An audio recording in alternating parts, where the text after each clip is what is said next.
Well, well, well, well, well.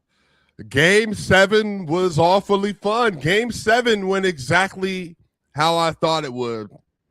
Actually, it didn't. I was about to say, I was about to say, Swipe, how did you think it was going to go?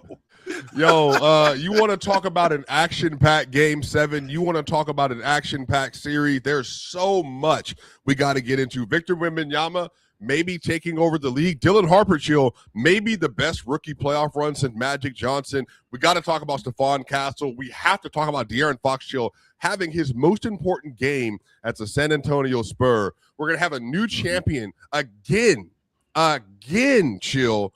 8 years in a row, a new champion. And by the way, 13 of the last 16 teams that have played in the NBA that have won a championship or have been in the NBA Finals, we have 13 brand new teams of the 16.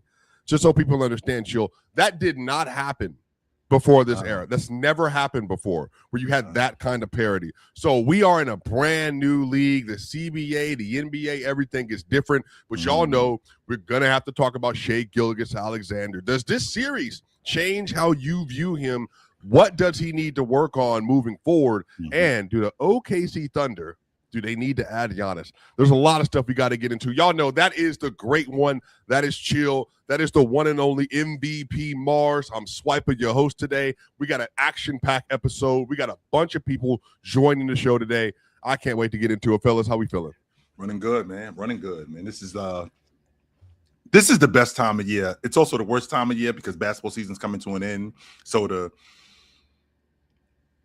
detox is wearing off. So we're going to have to find some other stuff to talk about. But I just think that these playoffs this year, I mean, it's been so unpredictable. And not only has it been so unpredictable, it's also just been action-packed. We've seen some players who haven't been great become great. We've seen some players who've been awesome throughout the regular season and then suck in the playoffs. This playoffs has been fantastic. I loved it. I absolutely love it.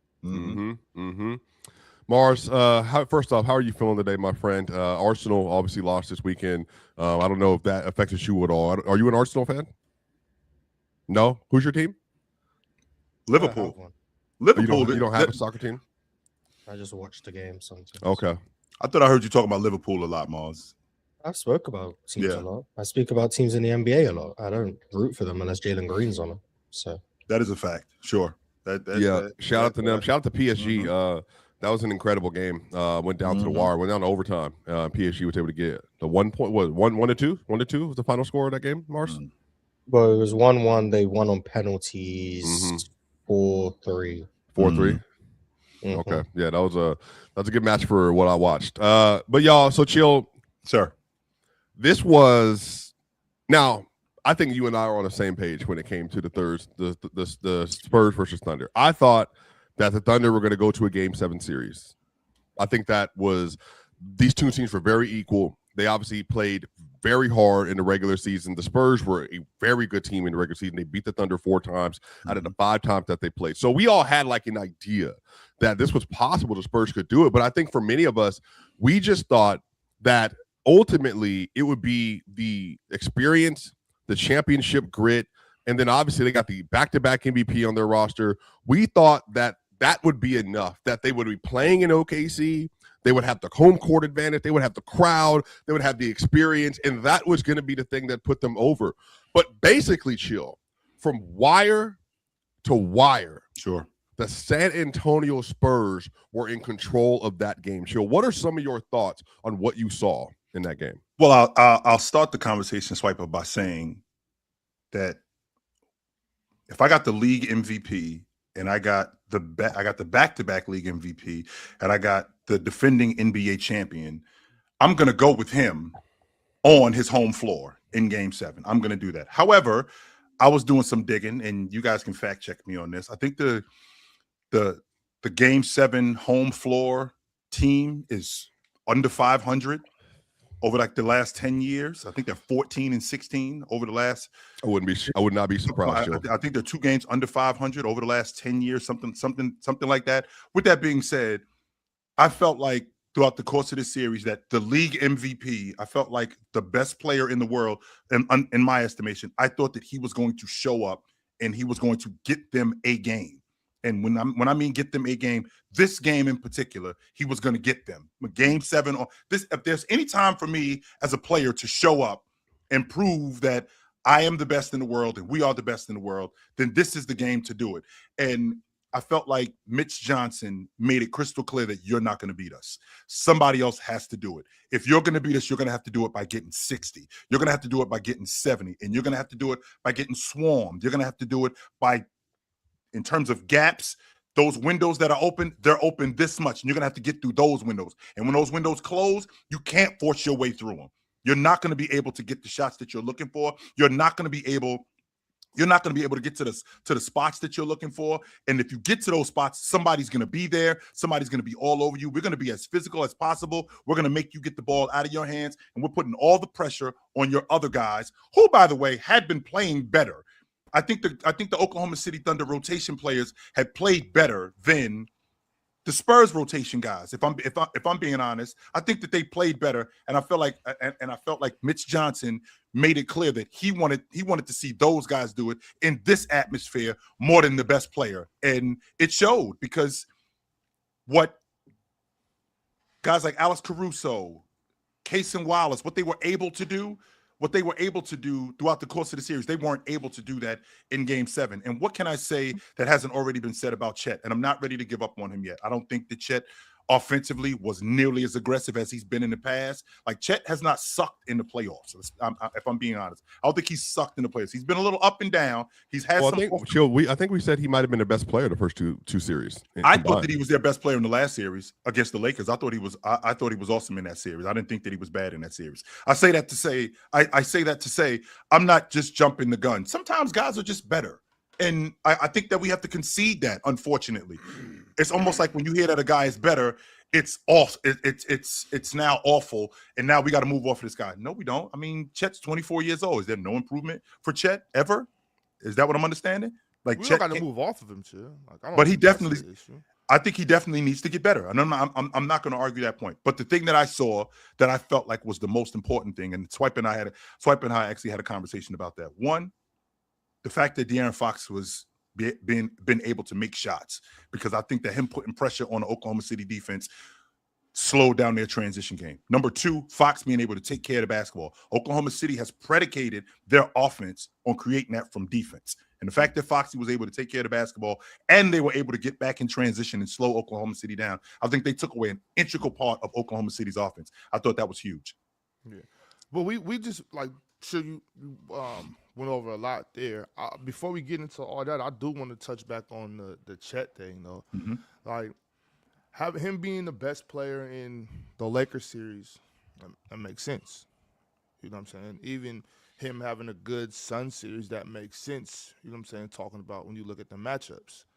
Now, when it comes to the Spurs series, Chet, you can't just put your head under the cover. You know what I mean? Like, I hate when you ever, like, watch those shows when there's, like, an intruder in the house and, you know, get scared and, put a cover over. Like, okay, so you're just gonna lay there, you know? You could be afraid. You ain't got to run, though. You could be scared. Right. That doesn't mean you got to run. No. Mm-mm. I mean, Chet just I think Chet folded in that series, and it's okay to get outplayed. It's okay for a superior player to outplay you. We've seen that before. We've seen great players get outplayed by other great players. I've seen what Dirk did to KG in the playoffs. You know what I mean? Like, we've seen that before. But Chet can't just fold. You know what I mean? Like, you can't shoot two shots. You know what I mean? You can't let Wemby just have everything. You know what I mean? That's the only thing. Like, I'm fine with a player getting outplayed. That's basketball, and that's going to happen. But you have to show up, though. Ox, where do you think that came from? Do you think that was him just not being mentally tough enough, or Wemby just took him out of his game? And that would be the byproduct of it, him just being not mentally tough enough. I don't know. I'm not going to try to get in his head, you know. I have no idea what happened. Mm-hmm. I do think sometimes, too, you can maybe psych yourself out, though. You know what I'm saying? You can get too amped up for something, or you can let you can let your feelings for another player, like, just overwhelm you or something, you know. Or he's just maybe he just simply was completely outplayed. I don't know if it's a mental thing or if it's just a basketball issue. Yeah. I don't know, Chill, but I know that if you want, especially without J-Dub, because before the series started, I was thinking it has to be Spurs in 6 or OKC in 7, right? Mm-hmm. But once we realized that J-Dub wasn't coming back, I figured, okay, well, the Spurs got it. I think the Spurs really needed J-Dub. And if he's not there, Chet got to ball out. So that didn't happen. I just think that this group that Oklahoma City has, I mean, they were outplayed. I think they were outclassed. I think that this Spurs team, they made it the most difficult on SGA more than any of those guys. Because like we'll look at Wemby and we'll say that Wemby was just dominant. Miles, I gave you a stat a couple of days ago that you didn't know about, that SGA averaged 29 a game in wins and he averaged 19 a game in losses. Wemby averaged 31 a game in wins. He averaged 22 a game in losses. I mean, that's not really. I mean, that is not. Did you see the difference, Chill, that they brought up on a deal? First things first, about when Wemby makes 3 or more threes, he's averaging over 30 points a game, and then when he makes less, it's around 23. I did not see that. No, I did not. But then you saw that first quarter, Chill. Like I did. He came out one to, I think, prove a point that number one, I'm gonna take these jumpers, but then number two, I'm in a flow state right now, and I'm gonna take over the game. And I think Mark, how many threes did he make? Was it 4? Was it 4 in this game? Might have been 4 or 3. Might have been 3 of 7 if I can't remember. Chill. I guess for you, is that like when you 3 see of 5. 3 of 5, 60%, right? Yeah, that's pretty So when impressive. you see a player of that stature, especially as big as he is, like get into that kind of a flow early in the game, do you think that kind of changes how the rest of the team feels? Like, did that settle them down for the rest of a game 7? Yes, I do think that it did that. I think that him taking the lead and being the most assertive of all the guys, not just from a jump shot standpoint, but from a glass standpoint. I mean, he was great finishing around the rim. He was running the floor. I mean, I thought he got on the glass pretty well. I think that him asserting himself and asserting his dominance, not necessarily just his presence, but asserting his dominance as a player, I think that really pushed Oklahoma City over the top. San Antonio, I think that pushed them over the top. I think that they came out with a sense of urgency that Oklahoma City didn't. I think that Oklahoma City kind of depended on the crowd to get behind them. I think that they depended on the energy from being at home, not realizing that San Antonio was going to play with that sense of urgency that, this is an elimination game for us too. Just because we're young, that doesn't mean that we don't recognize that if we lose, we're out. And I think that Wemby started that, and I think that they followed him. And in addition to following, and not addition, with them following him, Oklahoma City did not follow SGA because San Antonio blitzed them. They got the basketball out of his hand. Like, they were making shots early, but that just didn't continue throughout the course of the game. And I thought that San Antonio, they did a great job in taking SGA out of the game. Like, you're not going to beat us. Of all the guys out here that are going to beat us, you are not going to beat us. It's got to be somebody else. Chill. Let me do a little quiz real quick. Who do y'all think in the first quarter, who were the 3 leading scorers for the Spurs in the first quarter? The 3 leading scorers for the Spurs in the first quarter. Champagne. One of them. Casey Wallace. For the Spurs. Oh, for the Spurs. I'm sorry. I apologize. For the Spurs, Champagne, Devin Vassell. Yep. Stephon Castle. Yep, Stephon Castle. Now, Ox, you remember? If you remember that first quarter, Devin Vassell came out looking like a madman, like man with the hair on fire. I think him and Julian in particular, and I can't wait to get to Julian because y'all remember the 76ers waived him. They just got rid of Julian. They didn't even think he was going to be a valuable contributor to the team. They got rid of him for Max McClung, and then he had 20 points in this game. I truly believe, man, if you start the first quarter well in a game like this on the road, Ox, and you're able to kind of build it into your head that this environment isn't too much for us. Yeah. This game 7, everything around is not too much for us. Once they got settled, I think in the first quarter, I think that's what ended up changing the game for them. And they maintained that momentum the rest of the game. And I think it's he's interesting. a shooter, though, Yeah, he is. That's what he does. But I also think it's interesting how a game can change things. Because, throughout the course of this series, we weren't that high on Julian Champagne. He wasn't really shooting the basketball particularly well. It was this, and it was this, then it was this, then it was this. And then this game 7, he comes out, and he's knocking down open shots, which is catapulting their defense because it catapulted him. He was much smarter on defense. So I think it's interesting how a game can change the dynamic of a player, because Julian Champagnie was not great in the series, but he was awesome in that game 7. I think we were actually being really optimistic with Champagnie. I think we was giving Champagnie a lot of grace. And on top of that, we were also highlighting the fact that he was playing very well on the defensive end, although his 3-ball wasn't falling. And I also remember what Ron was saying, that he expects it to drop. You know what I mean? Like, I don't think Champagnie is a guy that's going to go cold. He actually surprised me by contributing in other spots on the floor. Like, he was playing really good defense in those first like 3 or 4 games. I was actually surprised. I wasn't expecting that. Yeah. So I think we were. I don't, at least us up here, I don't think we were being too hard on Julian. I think we were pretty optimistic about what could happen. And I mean, to your point, Swiper, sometimes when you're a certain type of player, you just don't fit. You know what I mean? You just don't fit with certain places, or you're just not going to get the opportunity. And you need to go to a place where you can prove yourself, a place where somebody can see your worth. And I just think that the Spurs was a good place for him to land. Like, everything that was going on in Philly, I think Philly was really hung up on like star power. You know what I mean? I think that was a Philly thing where they just looking at the top guys. Sure. And so it just wasn't going to work for him there. And it's cool. It's really cool to see that. Like, I love those type of stories. Guys that can't make it somewhere and then they go and get an opportunity, and they're intricate in winning winning a final. Well, it's the Western Conference Finals, but you know what I mean, a big series though. Like, I think that's really dope. I thought it was dope too, Ox, that they maximized him in San Antonio, his strength. So if I'm not mistaken, watching him, he is more of a D&3 guy. Like, that's what he does. He cracks the long ball and he'll play defense, and he's a solid defender. And yes, there's a variance when it comes to the long ball. He'll go 0 for 5. He'll go 1 for 7. Yes, I get that part. But there's also nights when he goes 5 for 8. There's also nights when he goes, 6 for 11. And he gives you great defense. And I think that that's what was going on throughout the course of this series. But the problem is in the playoffs is that you got a short period of time to get it together. Like, we don't have 2 or 3 games where we can absorb you 0 for 5, 1 for 6, 2 for 7. Like, we don't have that kind of time. We got that kind of time in January because we got some time before the playoffs start. But I think that Mitch Johnson did a great job in maximizing who Champagnie was.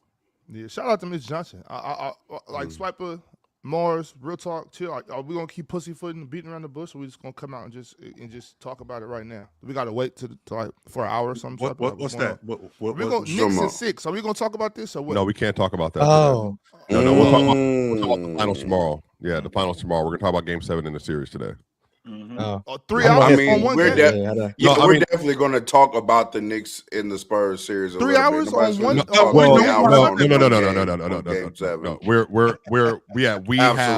We have plenty. Swiper?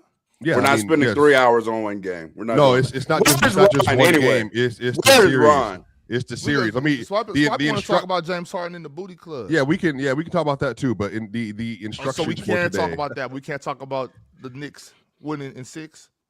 No, we can definitely talk about the Knicks in like, if you want to talk about the into the series, that's going to be for tomorrow and for the day after that. No doubt.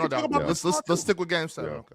Yeah, we can talk about that tomorrow too. So, I mean, again, we're talking about Game 7. One of the most important games of your career. You are at home, which is SGA at home. All the pressure is on him, being the league MVP in back-to-back seasons. In addition to being the league MVP in back-to-back seasons, you have a team that has 2 guys in Cornette and Harrison Barnes, who are rotation guys, who are the only championship level players on the group, right? The only ones. Then you have the defending NBA champions who had already been there. Why am I ridiculous to think that if we're home, that my back-to-back league MVP and arguably the best player in the world, why am I ridiculous to think that he can't get it done? Do I know that Mitch Johnson is going to swarm him and get the ball out of his hands? Do I know that we're going to have to rely more on Cason Wallace and we're going to have to rely more on Alex Caruso, who didn't do anything, by the way, in terms of making shots? I thought that he was good defensively, but he didn't do much in terms of making shots. No, am I ridiculous to think? He had a bad game. Yeah, am I ridiculous to think that SGA could get it done, especially considering how are we talking about him, what kind of player he's been? Am I ridiculous to think that? I don't think I am at all. Sure. I don't think so. I mean, I think the Spurs had a great team win. I mean, we said that in the post game. The totality of the Spurs just showed up. I think whoever the GM was who put this team together, Game 7 was a great. Brian Wright, I think his name is. Shout out to Brian Wright. Mm-hmm. Game 7 was probably the perfect version of what he saw as far as his vision, right? Yep. Most of the Spurs win in the series, Chill, were Wemby based, Wemby centered.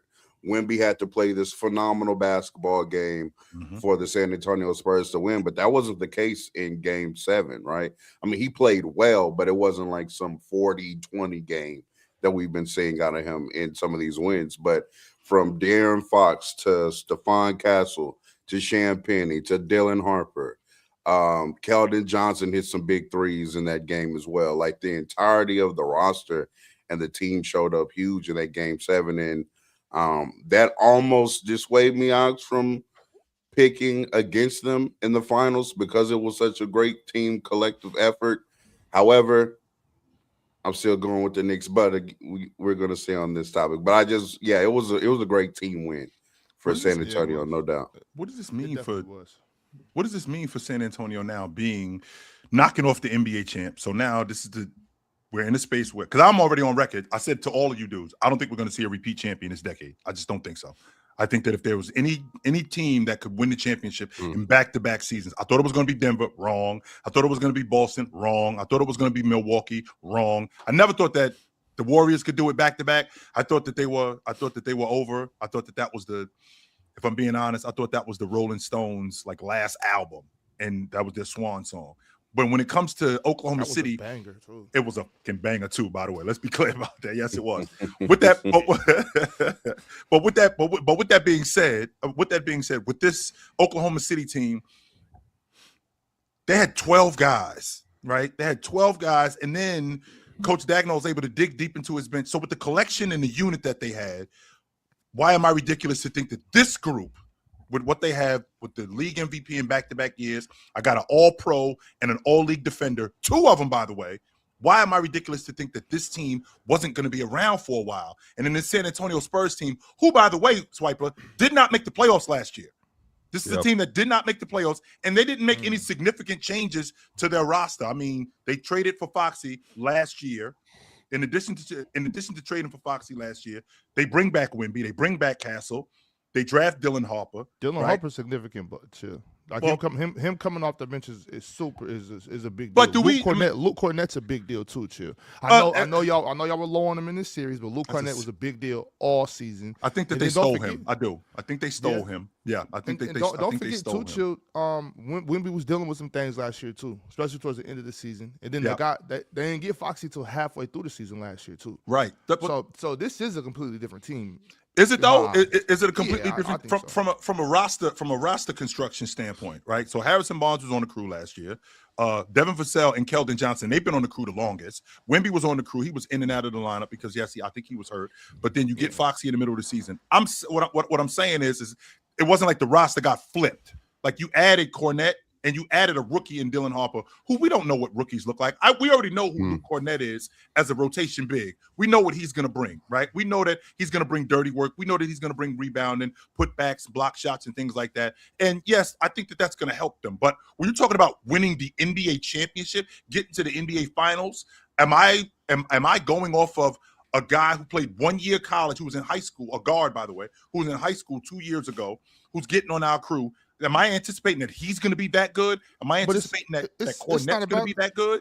It's not about anticipation, though, chill. Like, regardless of what we thought he was going to be, he is what he is, though. So it's like, no, we didn't know. We may not have known how good he was going to be. We may not have known this team was going to the finals, but we definitely knew that this team was revamped and recharged. Victor Wembanyama missed a lot last season.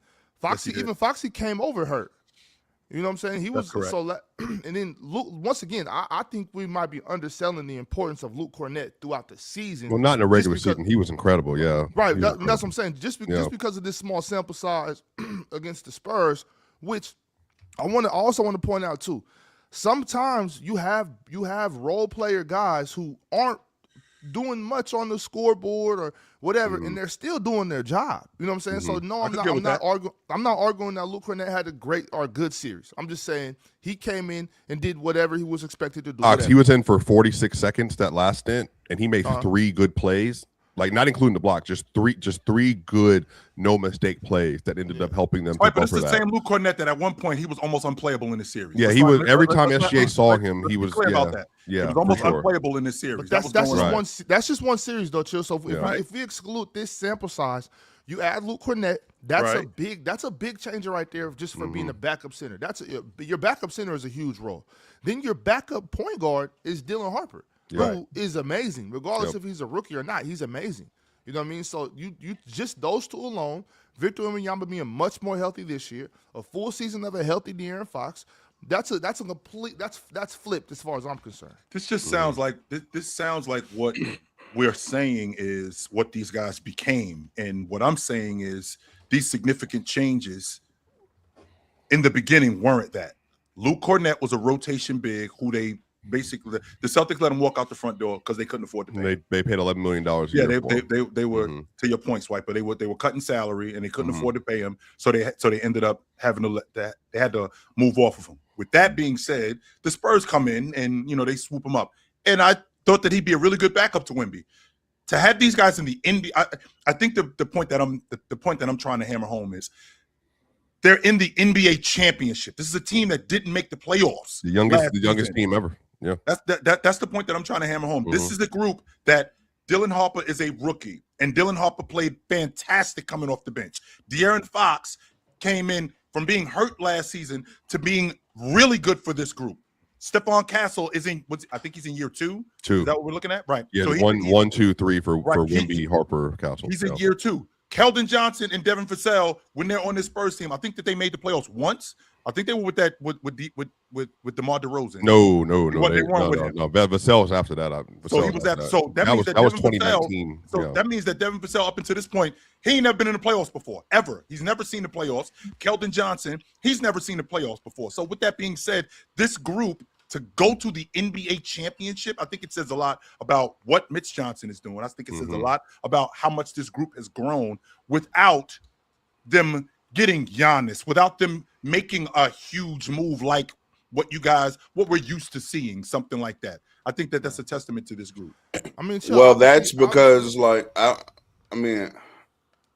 also think that because they're young, and particularly their best players are young, this is even more so kind of catching you off guard a little bit.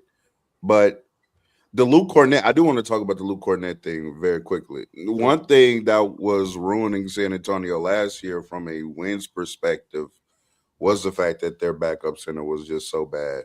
And who was it? Zach Collins, I believe, was the backup center last year. Not last year. I think that was Zach Collins until Zach Collins until he went to Chicago. Yeah, he was in the and they ended up having, they had Bismack to close the year. Yeah, Bismack.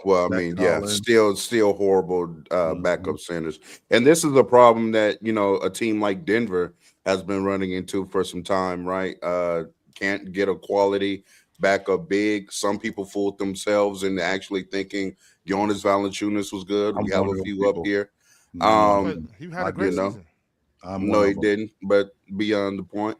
Not Zach Collins. Luke Cornett was able to come on the team and provide real backup center minutes. And, the way that San Antonio played Wemby anyway, because, the minute restrictions and stuff like that, he had to miss some time as well. So Luke Cornett was huge. I do agree with Ox there as far as the regular season. And then, the progression of Dylan Harper, the progression of Stephon Castle, the sacrifice of a De'Aaron Fox, right? And then we have to talk about it, just how good Victor Wembanyama is. Yes, he's 22 years old. He just played a series in which he was playing on the court with the back-to-back MVP, and he was the better player this series. And I do know that a lot of us, we're stuck on, hey, he's just 22, so he's going to be getting better, which is true. But he already outplayed the back-to-back MVP right now in year 3, age 22. I've been talking about this a lot on the show, and I know it seems basic, but it is true. Your team needs your best player to play well if you want to win. Period. Point blank. Imagine Mars, that, I know everybody Imagine thinks like, but it's funny because we were having that conversation about Orlando, and people were, oh my goodness, but Franz needs to do this, or oh my goodness, this in a rotation that, and oh, Jalen Suggs needs to, and it's like, no, Paulo needs to not be ass so regularly. that would be great for Orlando. And come to find out with San Antonio, Wemby was able to be more times than not the best basketball player on the court. And when that happens, your chances of winning a series shift dramatically, especially if you can get some contributions from your role players. Real talk, who do you think you are? Who do you think you are holding the best player on the team to that standard? You're telling the best player not to suck. That's essentially what you're saying. Who do you think you are? But I don't want to be the weasel of the group. And I know that you guys hate doing this, but I was watching that game, and I don't know why, but I thought about James. And the reason why I thought about James is because how difficult it is to take a team and throw a team on your back and get them there. That shit is hard as hell to do. Almost impossible to do that. Even when the other group is focused solely on you, the other group is saying you are not going to do it. Somebody else has to do it, and you make sure that it's going to be me. I am going to make sure that we get there. I'm not. That's why when I think about what James did, I realize how difficult it is to get a team to the NBA. LeBron James? Yes. You bring LeBron into anything. Say it again. I said you bring LeBron into anything, chill. I didn't want to. I didn't want to do this. I really didn't. But I was thinking about SGA in this Game 7 and how empty he was, and how gassed he was, and how difficult it was. Chill. SGA did everything he was supposed to. Everything. We talked about it on Saturday morning. We talked about it. SGA did his thing. SGA went out the way he was supposed to. He went out shooting. Nobody came to the fight with him. You know what I'm saying? He was out there. He was out there. Kaysen made 4 threes in the fourth quarter, brother. I'm sorry. Okay, that's cool. That's in Game 7. That's fine. Really that's, you know what I'm saying? That's fine. Look, that's how it works. That's how it works. The biggest game. It doesn't matter how you got there. I'm not gonna hold on. That's exactly how it works. That's exactly how it works. Well, first, I'm not trying to say that SGA had a great series. I didn't say any of that. What I'm saying is that SGA in Game 7 did what he was supposed to do, and he went out shooting. Just that's the only thing I could ask him for is that you come out here and you don't finish this series watching. You know what I'm saying? You go out shooting, and that's fine. SGA doesn't slip to me because of one series. You know what I'm saying? Not at all. And on top of that, I'm gonna give SGA and the OKC Thunder the same grace I gave Denver last year. Okay, he doesn't without J-Dub. They weren't gonna win this series. That was my thought process once J-Dub went out. You know what I'm saying? So I'm there's no asterisks in basketball. You play who's on your roster, and you play against whoever is there. But you know what I'm saying? No J-Dub, things get tricky. You know what I'm saying? From a basketball standpoint, I gotta be consistent too. Sure, absolutely. And do you think that from a basketball standpoint, this Oklahoma City Thunder team would want another crack at that San Antonio team whole?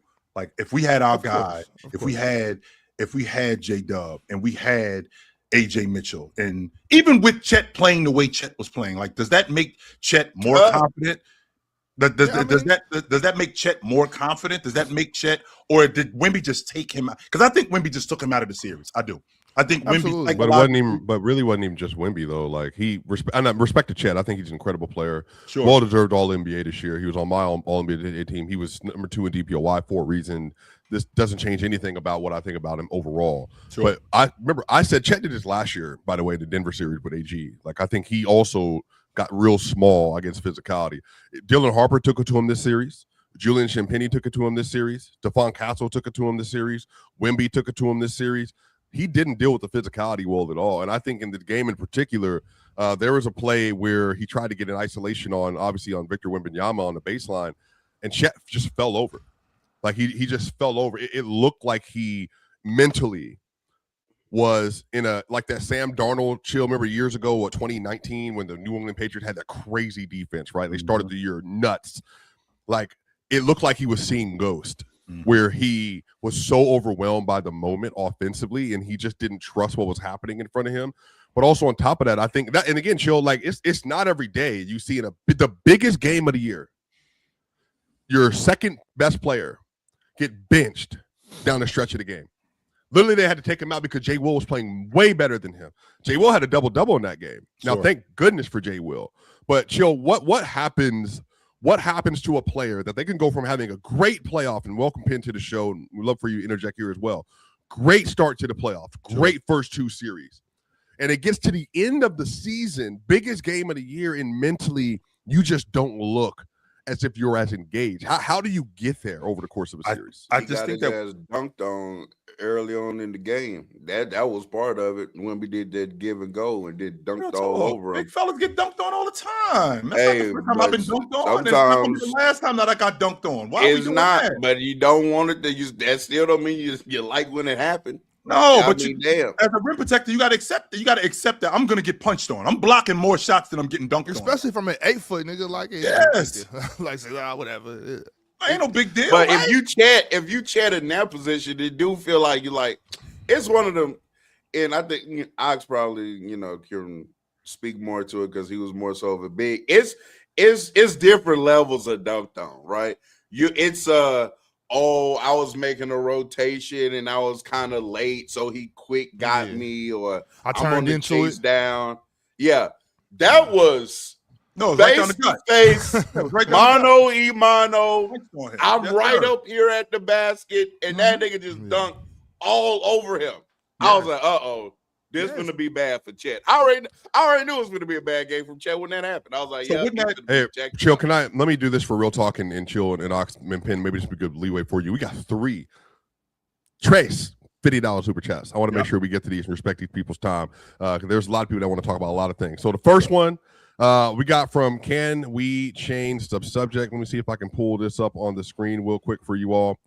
The Spurs did it. Wemby did it, beating, as we were told, the best team in defense of all time at age 22. People were saying they are better than KD Warriors, MJ Bulls. Wemby did it all for us and his home planet. Shout out for Chet for stealing 250 M's. Now, real talk, as somebody who's very active on Twitter, another fellow active Twitter guy. Now he's stealing. You also remember December-ish, January-ish people. I legit don't remember that.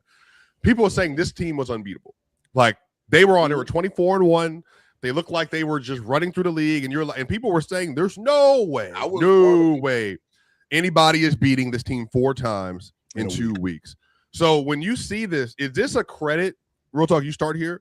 Is this a credit more so to the Spurs just like that? They just built like that, or were people just gassing OKC a little bit too much, and then the playoffs for the 3rd straight year? 57 wins, 68 wins, 64 wins. They're one team in the regular season, and they're a different team in the playoffs. Is that kind of what we're seeing here? Is that a trend, real talk? I mean, it is different points of views and perspectives can have you coming away with different conclusions, right? If you're an OKC fan or optimist, you say, hey, we didn't have J-Dub, we didn't have AJ.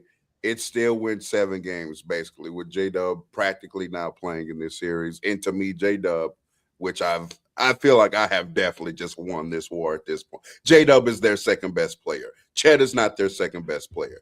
There were people trying to argue that now for a few years. That nigga is not better than J-Dub. He's just not, right? So the second best player wasn't playing. AJ Mitchell didn't play. If you're an optimist, you look at that and say, get him next time. I also think that even when you're an elite team like that, you can have maybe a bad matchup, right? That's what I'm the 96 Bulls, Chill, they didn't have to play the Houston Rockets. No, you know what I'm saying? In a playoff setting, a lot of people thought that was probably their best matchup in the league at the time.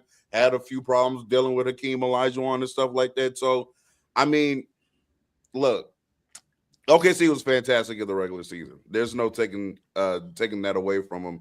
But I do think they just ran into their worst matchup. Now, I will say this, though, Swipe. I don't believe that next year they can just basically run this team back and think they're going to beat San Antonio.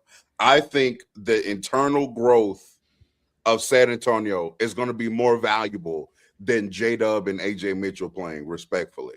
Wemby getting better, Harper getting better, Stephon Castle getting better is going to be more valuable to the Spurs than, we have AJ Mitchell this time.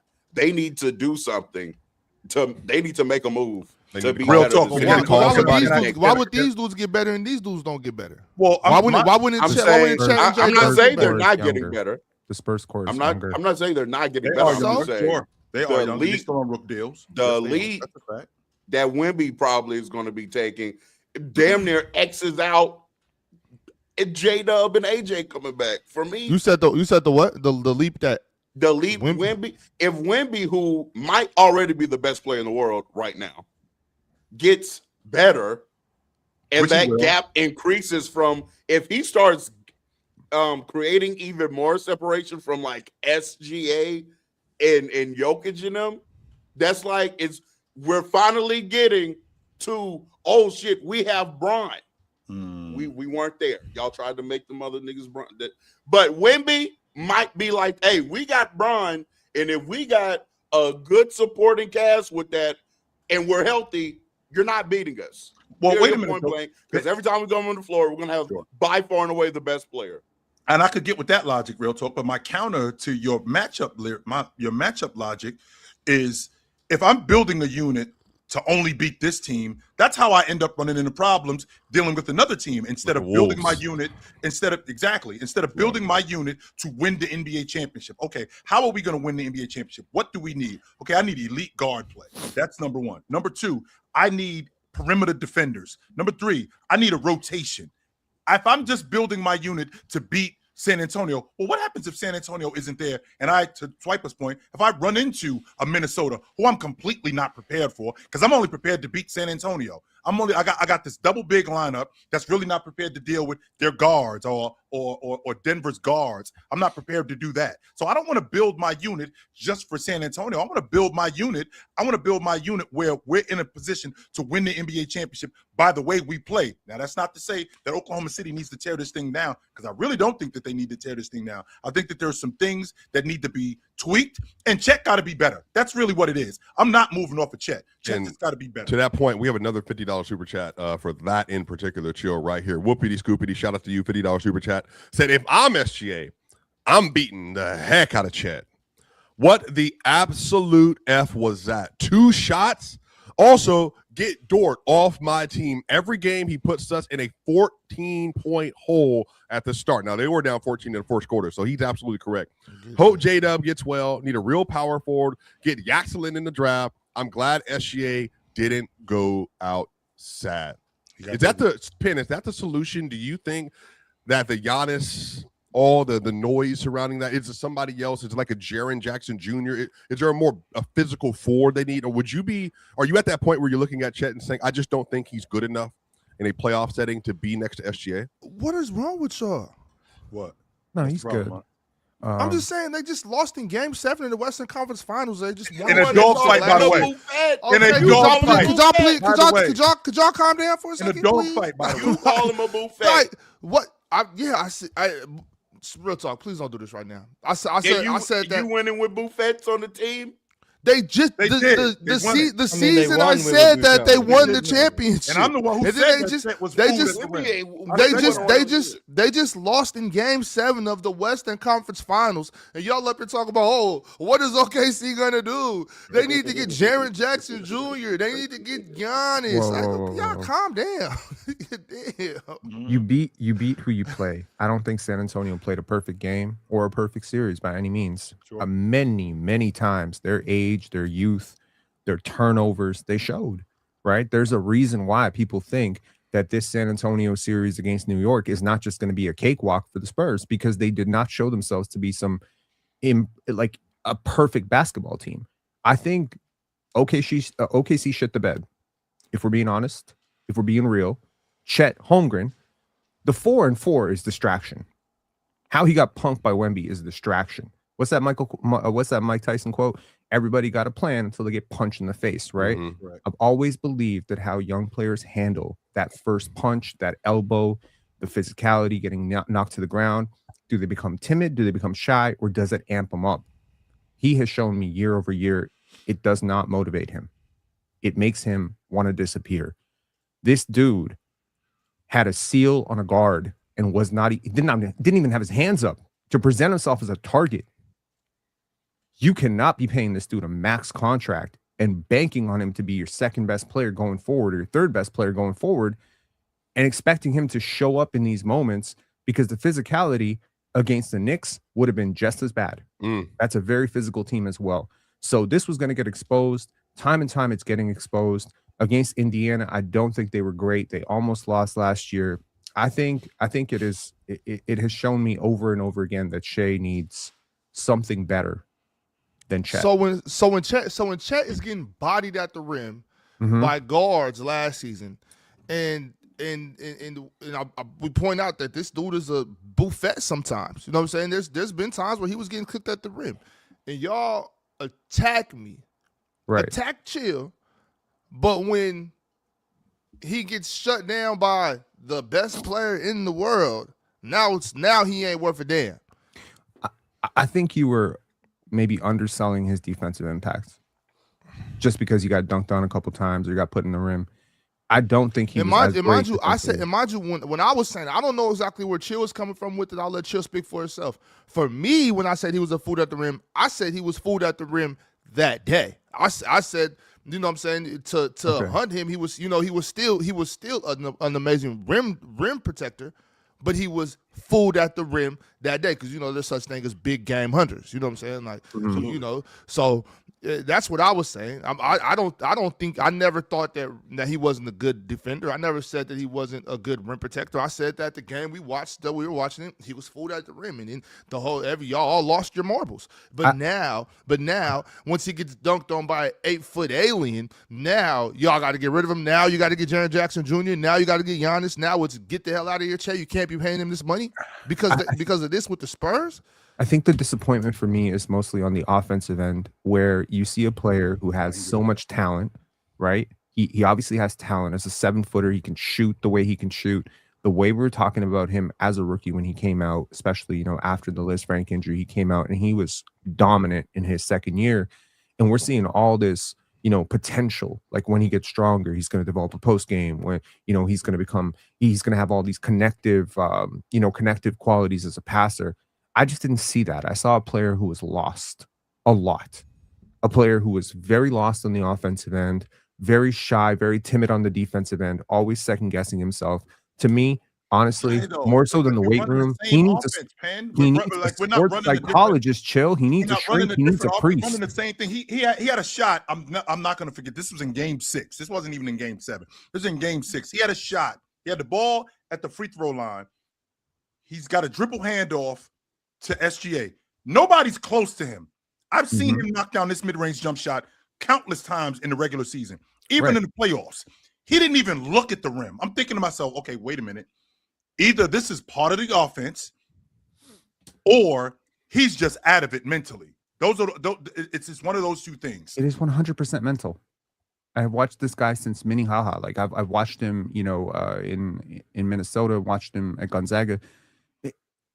This is just, it's an all-time mentally shook. Now players have moments in a game. Call it a meltdown. We can call it that. Let's call it a meltdown. Yeah, we can 100% to happen a whole game and no one can talk to you, no one can snap you out of it. Chill. Again, there were moments in the game where the ball ends up in Alex Caruso's hands or Cason Wallace's hands or Jay Will's hands, and they're looking at Chet because the offense has set itself up to get him a look at the elbow. And he's not even coming up to get the ball. You're running away from the basketball. See, now, again, you can have a bad shooting series. You can have a bad shooting game in a Game 7. And I don't think I would hold it against you. But to run away from the basketball, that to me I have to have, like, I don't trust you anymore. If you're my teammate, I have to look at you differently going forward because I can't bank on you to show up in these moments. Again, big turnovers happen, missed shots happen, defensive coverages get blown. We've all seen it. And when he missed those 2 free throws, was that the moment for you where you kind of saw the lights in his eyes? Was just like, I mean, Shea missed 2 free throws too. I think the play for me was in the fourth quarter. There was this potential. There was this play where I think Jay Will had the ball and it was like 6 seconds, and he was looking at Chet, and Chet did not have Wemby on him. And I think he had Cornette or somebody smaller. Sure. And he just didn't even look for the ball. He had his hands down, and Jay Will couldn't even throw the ball because he couldn't seal anybody. And I'm just like, okay, that's your possession. Everything we did on this possession was to get you this mismatch, and you can't even register you have a mismatch because you're not even thinking about scoring. And I don't know if you looked up at the fucking scoreboard right now, but you got 4 points. Like, there has to be a professional pride. It's not about the fact that you had 4 points. It's the fact that you took like 2 or 3 shots.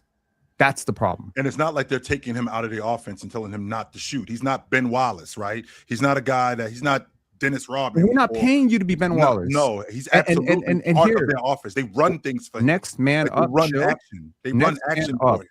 If you on a team and you're the third option and you find out your second option can't play, what's your game plan? I'm getting my 20 shots up tonight. If they're swarming my first option, they're doubling my first option. This is my 40 ball.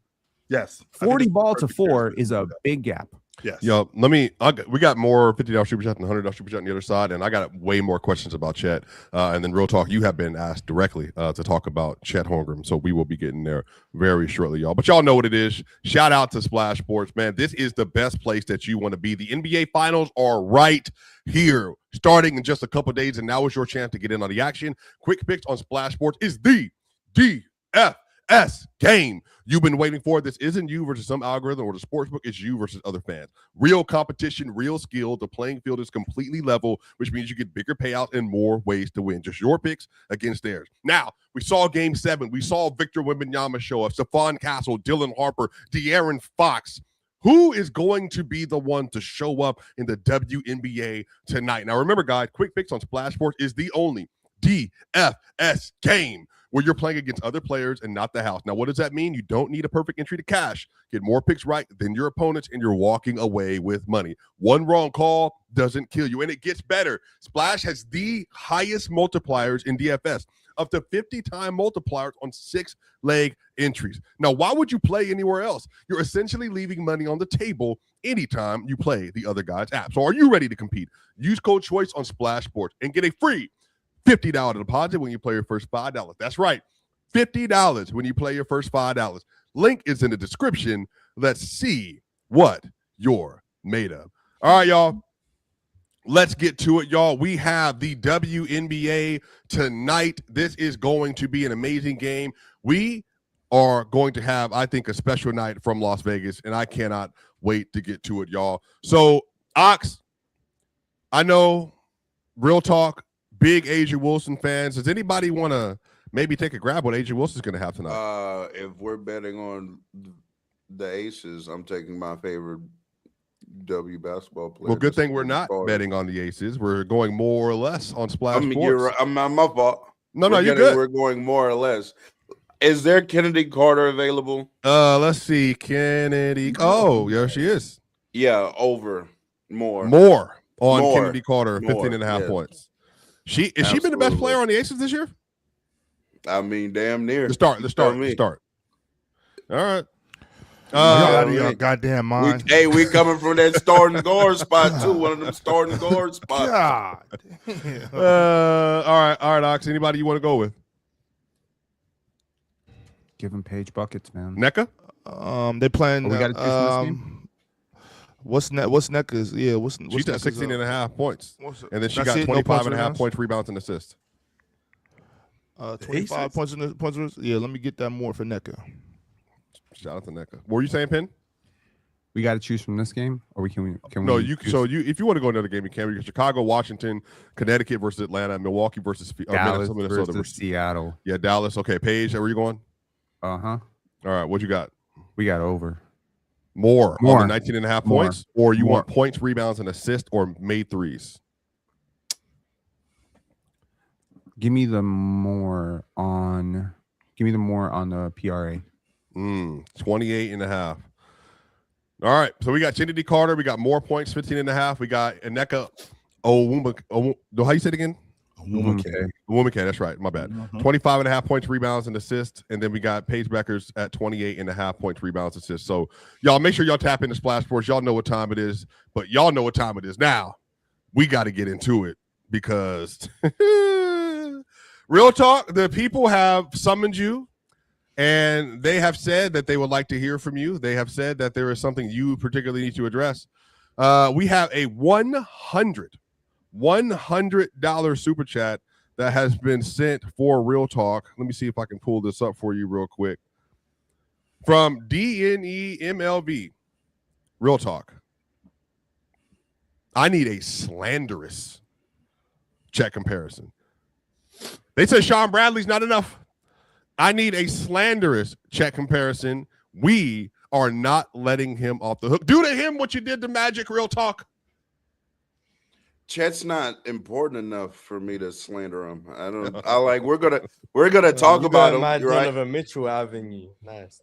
Yeah, we're gonna talk about him, obviously. But there is somebody I do want to slander right now. Right? Hey, Mr. Frank in the chat. Please let me tell you something, okay? After that stinker shit show of a performance that you put on display this past Friday, you don't get to talk about anybody for at least a week. You need to simmer down and be quiet and know your place, okay? I'm not even taking you too serious anymore after that. But isn't that your guy, Real Talk? You came up here and bitched up. That's what happened. You came up here, Chill tried to press you, and you got you couldn't even talk. So relax yourself in the chat, Mr. Frank.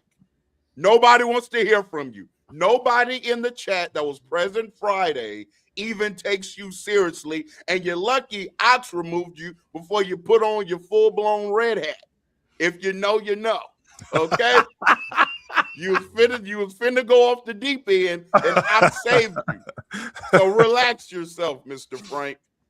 Relax. I will give you, to honor the super chat, $100 super chat. I will give you a slanderous, deep cut Chet Holmgren comparison. Chris Bosh. No. Are you insane? No. Alexander Radojevic. That is a deep cut. Okay. If you know, you know. Okay.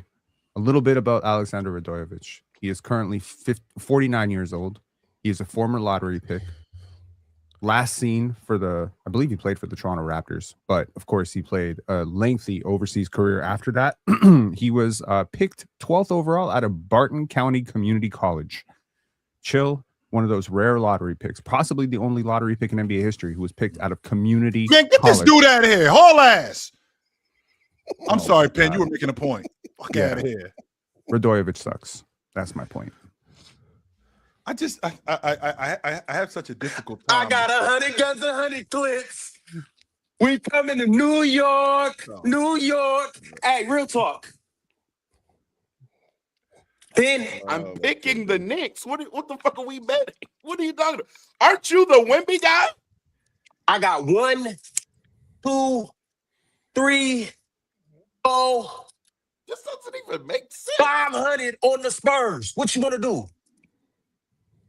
You putting 500 on the Spurs? Why are you betting on this? You have on a Knicks. Can you make up your mind? I'm on my way to San Antonio right now. I can't get this jersey off. It's too tight. They'll be able to figure out a way to get this off. I don't know if they're going to burn it off, melt it off, whatever. The minute I get this jersey off of me, it's go Spurs, go. Hey, chill. What you want to do? You know what I want to do? I want you to show me a good time when you see me with my 100. That's what I want you to do. I ain't shaking your hand on no more bets no more. You know what? I don't want to hear it. When you see me the next time you see me, show your man a good time. That's what you're going to do because you obviously got the bread to do it. You obviously got the bread to do it. So, Mars, real talk. Man, what we got on it? Come up here and flash his lunch money and be like, I get 500 on the spit. No, nigga. No, I won this from an OKC fraud. I won this from an OKC fraud yesterday. Real talk. Are you dead? Real Yes. talk. Don't do that. And now I'm finna win this from a fake Houston fraud too. What you want to do? Ron, get your ass out of here, by the way. I'll do Chill. 100. I'm trying to conduct business right now. No, you ain't conducting shit, Ron. Get your 200. ass out of here. 200. We're trying to work right now. 200, real talk. You got 200? He asked 200? you Because have Ron took 200. me Damn. my money. How about Oh. that? How about Ron, that? $100. 2 or nothing.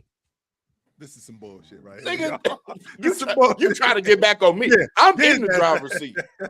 I'm His in the ass. driver's seat. Every time me and you bet, I win. You trying to bet all these, you trying to bet some money back that you done lost to me. But we can do 2, though. I will do 2. Because I'm confident in my Knicks. The slander. I got a question. Can I give you some business advice real quick?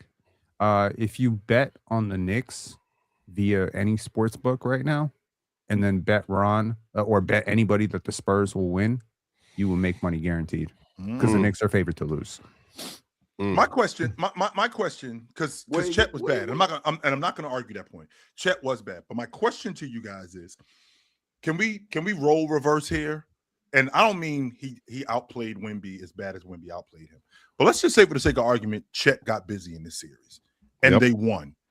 Are we now putting Chet in different conversations? Because what you guys want us to do is you guys want us to just completely and utterly destroy him, just wreck him. And I'm not going to argue the point that he sucked.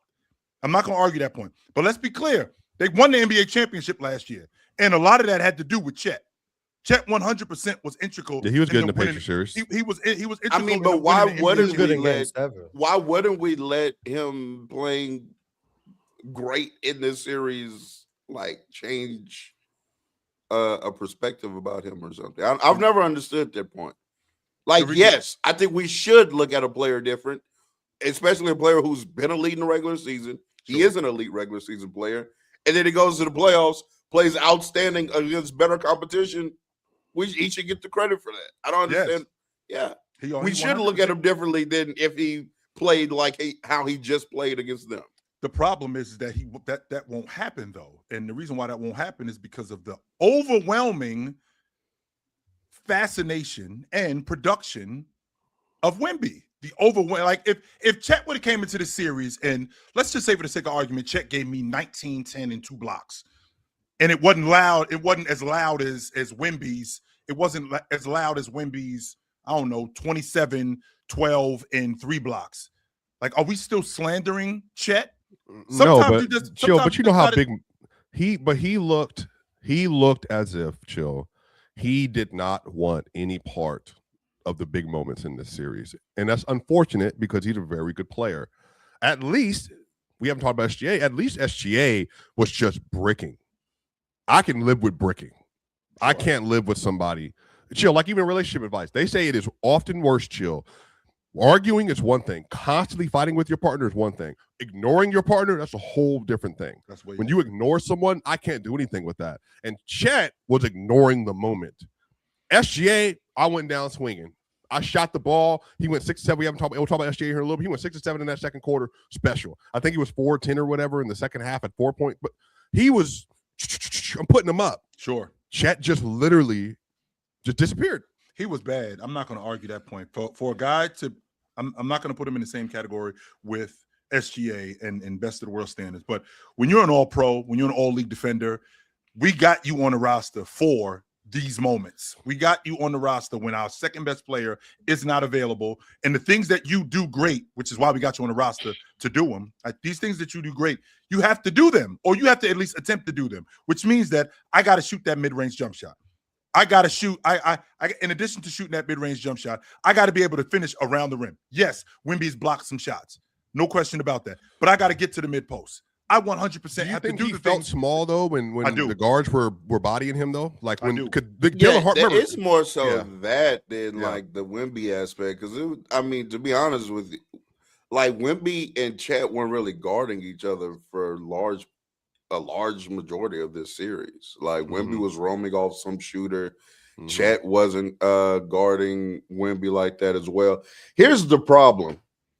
He was guarding him though, real talk. Like it was like he might I'm saying from time to time, but majority of their matchups was not dealing with each other. They just wasn't. I'll say this: the Slim Jim 4 is starting to be like a problematic archetype.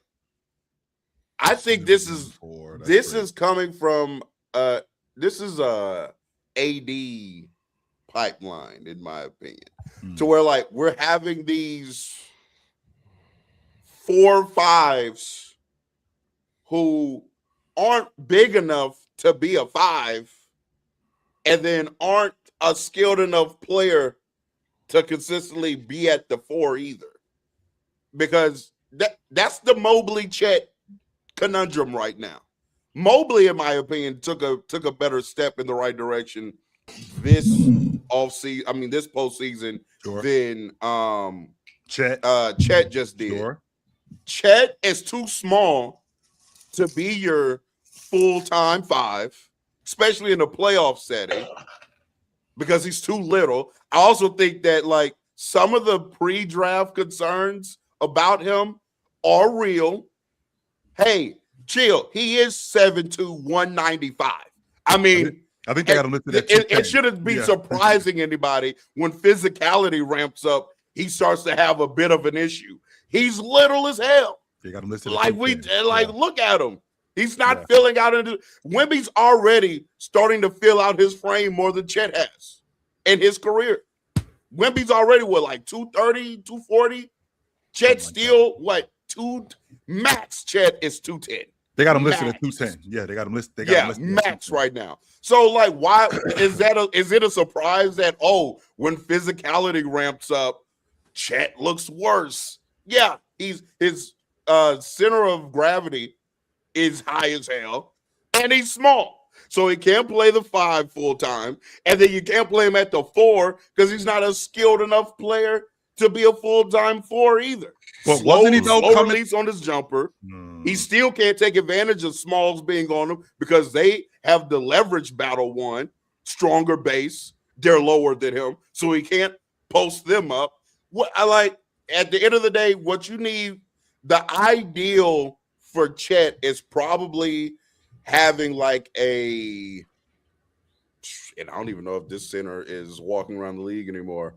Brook Lopez, like Bucks kind of Brook Lopez that can take on the physicality in the paint because he's a way bigger body while also still spacing the floor on the offensive side, and then Chet can work baseline, be a lob threat, work the dunker spot, stuff like that. That's what Chet in his ideal world probably would be. But dunker spot area, lob, vertical threat guy with a bigger 5 who can also space the floor and handle the physicality on the other end of the court. Can I have real talk? I want you to stay right there, real talk, because I think that's an interesting point. Can I have a guy who I'm basically maximizing his spaces in spots where he's good? Like he's got a good mid-range jump shot. He's a real good lob threat. And I got a guy who's physical in Hartenstein, who by the way, we're going to lose him in free agency. I think that the Oklahoma City Thunder. I'm going to get right to you in a second, Damo. But I got a big that's physical. Then I also got a wing in J-Dub who's dynamic and taking the ball to the basket, great one-on-one player. And then I got AJ Mitchell, who's one of the most dynamic ball handlers and downhill guys. I feel like I can maximize Chet with that. The problem that I'm having, real talk, is when I run up on Wemby. I mean, like, this doesn't apply to everybody else in the league. I just feel like this applies to a guy like Wemby. Like, he doesn't, like, does Chet struggle against everybody else? Because I don't think he struggles against everybody else. He didn't struggle against the Lakers. And DeAndre Ayton was trying to be physical with him, and that didn't work. I thought he did well against him. But that was a low-pressure situation. Wouldn't you agree, Phil? No, I don't think it's a low-pressure situation because we're in the playoffs, and if we lose, but there's no Luka, there's Rui. It's like LeBron is not having to deal with them consistently because there's multiple options for Braun. Sure, DeAndre Ayton's not that kind of a player. I mean, Damo, I mean, you seem to be dejected a little bit. What are your thoughts about this, Damo? I thought we were a better platform than this. I thought I genuinely thought the collective minds, like I don't know what the conversation started. I don't know how we got here. Right, But so joining don't come in, up here with your I thought, foolishness. no, I'm not coming up with no foolishness.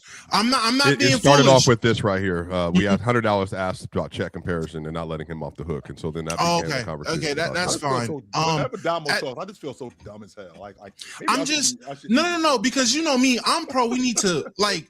At some point, we have to gatekeep basketball conversations for the sake of sanity. So it just feels insane to me to purposely talk nonsense about what the Thunder need to do. Like they didn't just win a championship last year, and we weren't screaming they're a dynasty. All these things, again, came in on the tail end of what Real Talk was saying about Chet. So I'm not going to go too hard, but all I heard from him was nonsense hogwash. We knew these were issues. These were things when they won a championship, and this wasn't a conversation then. That's why they went and got a Hartenstein. That's why they went and got a 5 next to him.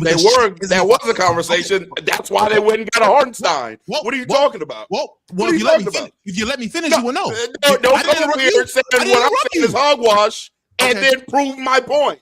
Don't do that because now you're spitting hogwash. So go ahead. Is hogwash a southern word? Is that what that is? No, not at all. Not at all. If anything, actually, it just shows how literate both Real Talk and Damo are, because hogwash was one of my favorite literary uses when I used to write. And also, if you're a fan of Harry Potter, hogwash was used in that book as well. So shout out to Damo, you were making a point, sir. I'm sorry. It's definitely mostly used by bumpkins. As you were saying. Yeah, that's what I was thinking. Absolutely. I just don't understand the need to address issues for OKC, because there's in my opinion, there's not really issues to it. The only issue to address is health. They weren't 100% healthy, which a lot of teams weren't. That's the excuse you can use, but they were missing their second best player and their 6th man. Okay, so they lost to the Spurs in 7 games with this, and this isn't just for Real Talk. I'm speaking through Real Talk because I came in on a Chet conversation, and all people want to talk about is Chet. What we gonna do with Chet? Don't do nothing with Chet. Leave Chet right there. Chet is not a bad basketball player. He just don't take Wemby serious. And that's a problem itself. Maybe you need to get him in the offseason with some Monks and Kevin Garnett and fix his mentality. But we're talking about a young man who's already won a ring in his second year? The same thing we're praising Wemby for doing. He's already done that. He's already a phenomenal defensive player. Yes, he did not rise to the Wemby battle. Surprise. That's the best player in the world. A lot of people ain't meeting Wemby in that battle, in my opinion. That's fine. Well, Dom, I think you also missed the other side of this, where we're saying it wasn't just him. It was Vassell, it was Harper, it was Castle, even Harrison Barnes at one point. He's better, but can you not get knocked out at the 12-second mark? I'm sorry? Like, someone can be better than you, but can you not get knocked out at the 12-second mark? You want him to put up a fight. That's what Penn said. I mean, if a guy's better than you, then the guy's better than you. Even if you're a boxer, if I'm the baddest boxer in the world, but I run into a badder boxer, he's better than me. That dude is a better boxer. I was the greatest. I was the heavyweight champ. And here comes Mike Tyson. That's Mike Tyson. At the end of the day, that's Mike Tyson. Like, at a certain point, there's levels to this, and Chet just isn't on these talking about right now. He brought up a boxing analogy. I went with that. Look, it was Shea in this analogy. He's not the best player on OKC. All I'm saying is Chet got his ass whooped. We can all acknowledge that. But throw him in a trade for, and again, I'm not speaking to you, speaking through you, just off the conversations I've heard about Chet. Throw him in a trade for Giannis. Trash. He's overpaid. Trash. All this other conversation y'all want to drive up about Chet. Shut up. Because y'all weren't saying this when they won. This wasn't an issue when they won. They lose in 7 in the Western Conference Finals. It was an issue last year. People did have an issue with Chet. Hey, shout out to you, my brother. I'm not talking about you, Real Talk. What was the logic on him? Okay. I'm not. Hold on, Damo. We're talking about the masses. The masses felt it was fine. Even when they won. But when they won, the masses felt as long as there was a 5 next to him, his proper role was the 4, and he was just going to be this defensive player who could space the floor at times. People were fine with that. Which he was, by the way, Damo. But they weren't able to keep him at the 4.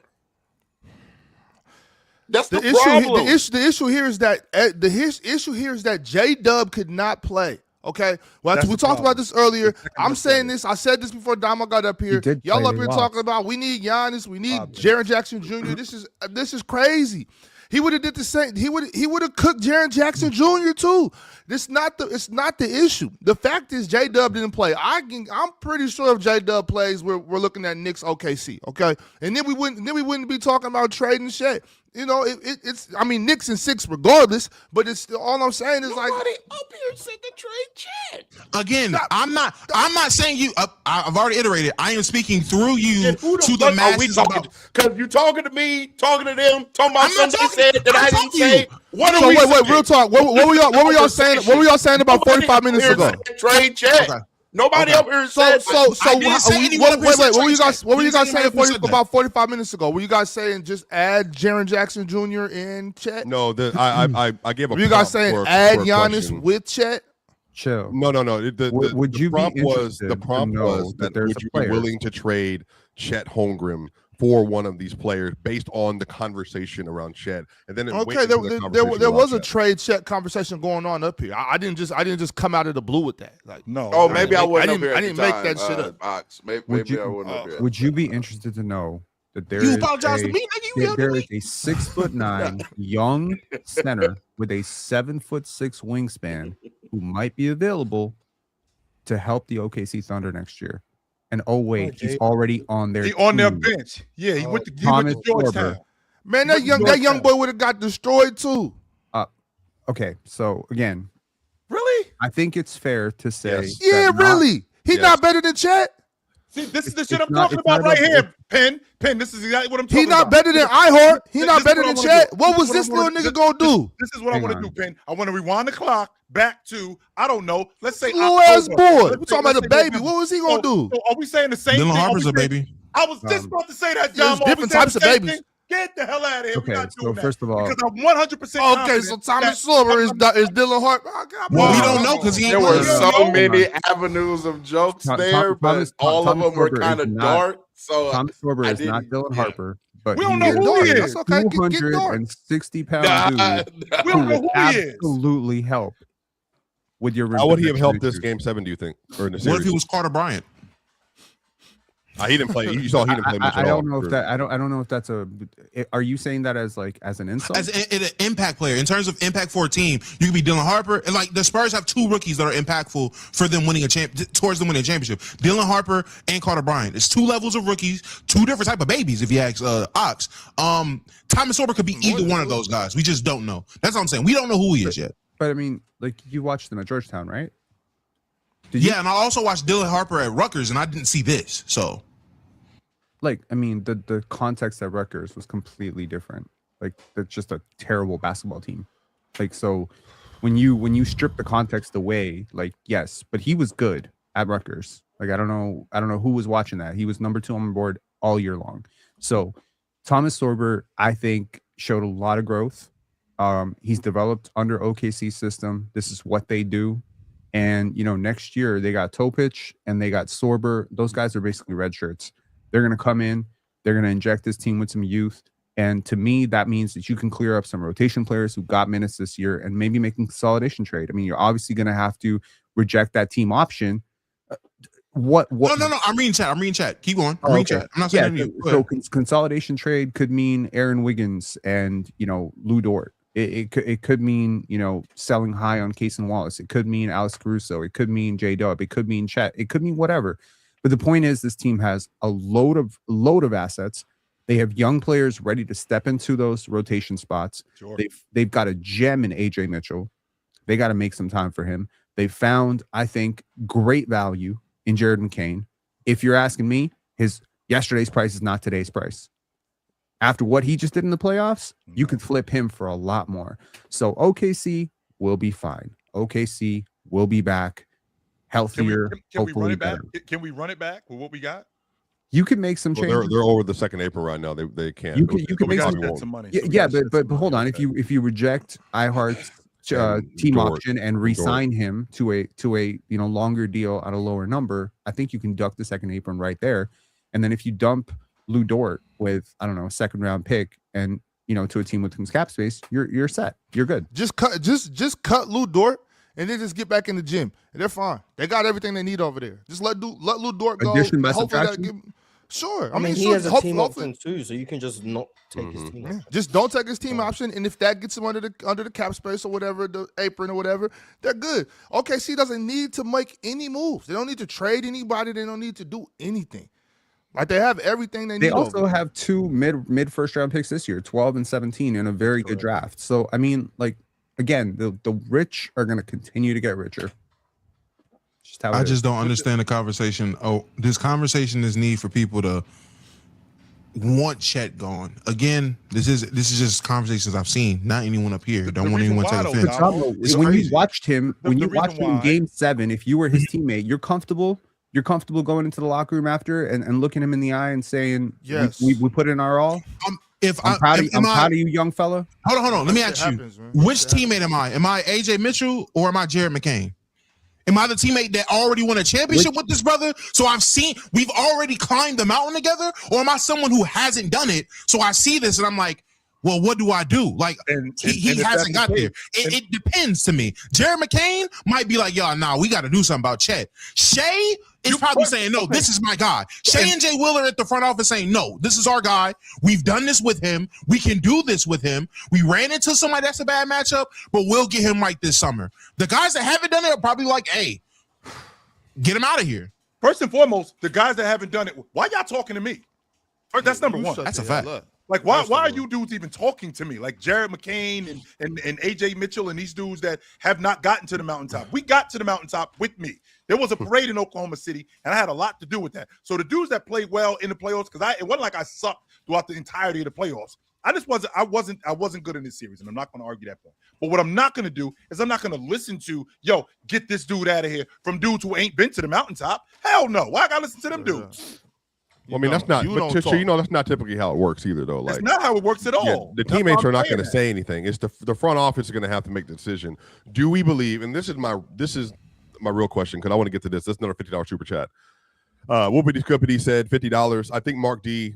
Dagnall can lose us games by being loyal to his guys, which is Giddey in 24, Dorton this round. We'll be back next year, better and see the Spurs again. Also, we ain't trading for Giannis as an OKC fan. Penn does not speak for us. Mars spoke on this. I don't really want to speak for you. All I will say is that Chet wasn't great in the finals last year either. I don't know if people remember. I think he shot like what? I bet you that. He had a good game 7. I remember. He didn't suck. Yeah, but that's recency bias. Like throughout the entirety of the finals, I would say he came up very short. Yeah, we were talking about how him and Miles Turner were battling to see who could sabotage that team the most. I remember. He shot 16%. He shot 15% from 3. He averaged 12 points. He's a max player. I think we have standards. He wasn't a max player. That's this series you're talking about? No, that was last year in the finals against OKC. He was still on his so hold on. Last I checked, who cares? And he still was this year too. Not only was he still on his rookie deal, that's the first season that I had played. He hadn't played yet, by the way. And he got hurt earlier in the season, and he missed. That was his second. But he played the year before the 57 win. The 57 win. That was his second year. That was his second. That was the year he got the hip injury, and I remember. Yeah, he played 32 games that year. I was dejected. Yeah, I was like that. And then he didn't play a lot in the regular season. He didn't play a lot in the regular season, Chill. I think he played 55 total games regular season and playoff combined last year. He's obviously very important to their success, but I mean, even against Denver, I think he shot like 22% from 3 against Denver. Like, what's the three ball have to do with this, man? Like, it's a really big part of the. And we're going to play him at the 4, Chill. I don't have to. What I was saying earlier. Chill. He can't play the 5. I heart is the 5 against most playoff quality teams. He's wide open on most of the shots. He can't play full-time 5. So guess what that means, Chill? He needs to be able to be a skillful perimeter player. Right, which he is. That's what has to happen. Which he is. He just hasn't exhibited that to you as much as you'd like for him to, because Oklahoma City, a lot of their offense is predicated on their defense, and I'm playing fast. But when we get in half court, who takes all the shots?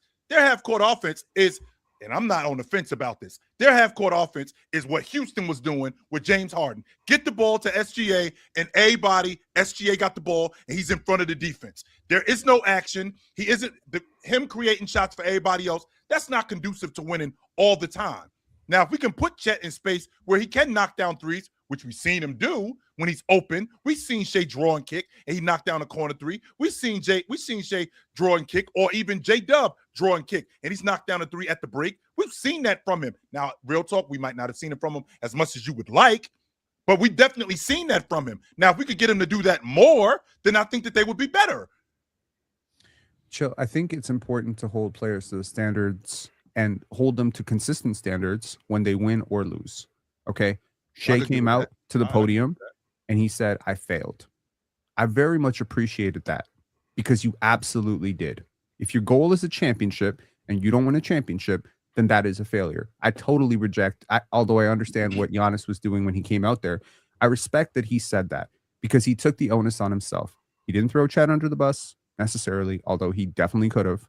He didn't come out and say, well, you know, I got my life and I got my family and y'all got to go back to your life tomorrow. He didn't do that. He didn't say, what is a win? What is the spirit of the win? He didn't do that either.